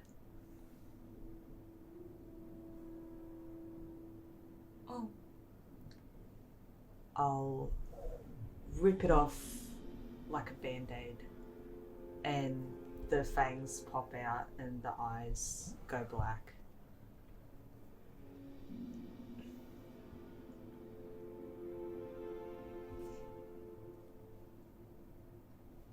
I would give you a mirror, but it...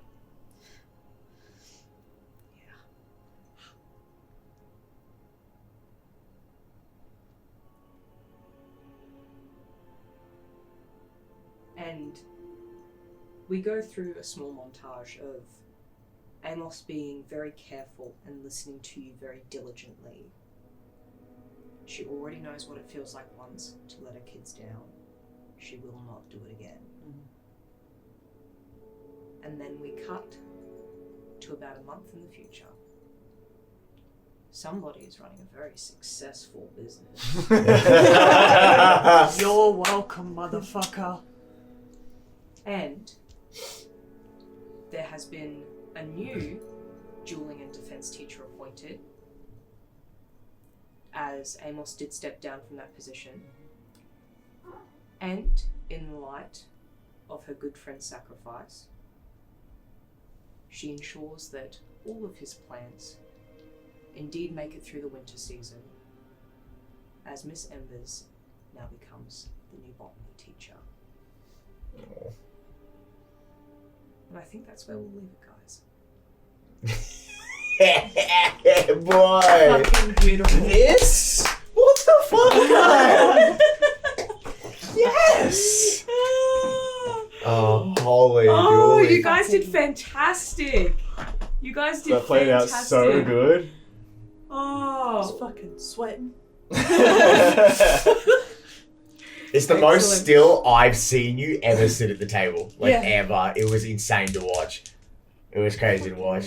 God, that was fun. That was fun to do. That was a really, fun system. That was really good. yeah. It was a good system. It's I will say though, from a player's perspective, like very cool to have that like sort of ambiguity about it. Yeah. From a DM though, sweating. Right? Sweating. Right? It's It's- always nerve wracking saying Yeah. yes and or no, but it's terrifying. It's a lot of like quick math that you got to do to make Oh, sure yeah. you're setting an appropriate DC. Oh yeah. Like every time you guys say you're gonna do something, I'm like, but no, I quite enjoyed it, both as a player and I quite liked it for the small run that I did as a DM. So We're gonna get you behind the screen again at some point. Well, Fucking good You're at so it. good. You're so I was like good. captivated. I'm sitting here and I'm just like, why didn't I think of that? Fuck, you Now- actually got me. I had like, my brain was empty and even I was just like, fucking, what is it? And she was right there. The whole time this was planned. yes, When I first bought the Kids on Brooms book 2 years ago, is when this story got made. We have sat on this for 2 years. Very nicely So- done, guys.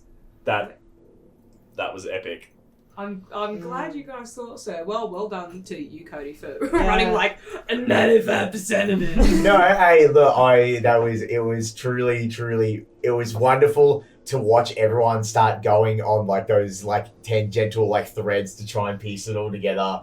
And then like Skye really on the slide messaging me on her phone underneath him like having to read it. It was awesome. I don't think it could have happened any better.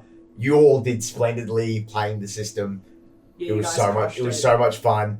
The ending was, because once I came over here, I had no idea what was happening. That fucking memory spell, mental. So Oh, sad. Yeah, well done for that. I'm so glad that worked. I was so sad. done for But that. we'll talk about that later. Well, we'll probably talk do. about that later. I'm taking him out the back to fucking shoot him. How dare you? It's just me in the kitchen, just fucking wailing on We'll Sam. probably do a one above the table, like a Tales of the Tome table. I think just about this at some Yeah. point. Like we'll I sit think around, we'll that'd be talk good. about. I think that could be system, the next one. Yeah, sure. like just a bit of a thought process and like a bit more detail because we won't go into a whole lot Yeah. now because you guys have just sat through all the episodes. But if you are interested in a bit more about thoughts, process, planning, like we'll do something like that soon. I think because that'd Excellent. Yeah, there's a lot of threads that were thrown out that like didn't get grabbed. be That I would love to divulge and get it on the record. That'd be cool. I think Okay. talking more about how the system played out and stuff too.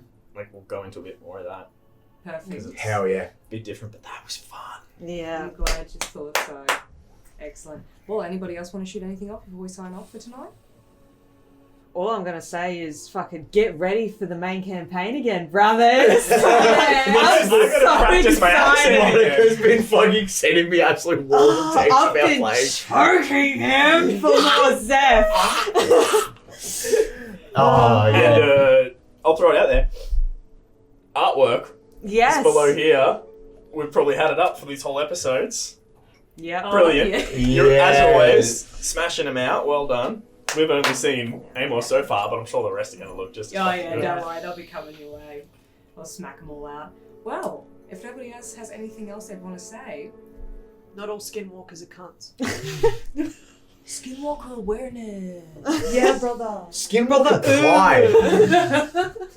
All right, well, thank you very much for coming on this little part of the journey with us. So weird to be signing off from this side, taking over. Jesus, take the wheel. But thank you for going through this system with us as we learn it and as we explore it. Had a fantastic time. And thanks for being with us, guys. Yeah. We'll catch you on the next episode of Tomes and Tales. Bye! Peace out. We hope you've enjoyed Intonatia's Mystery, a Kids on Broom adventure by Tomes and Tales RPG.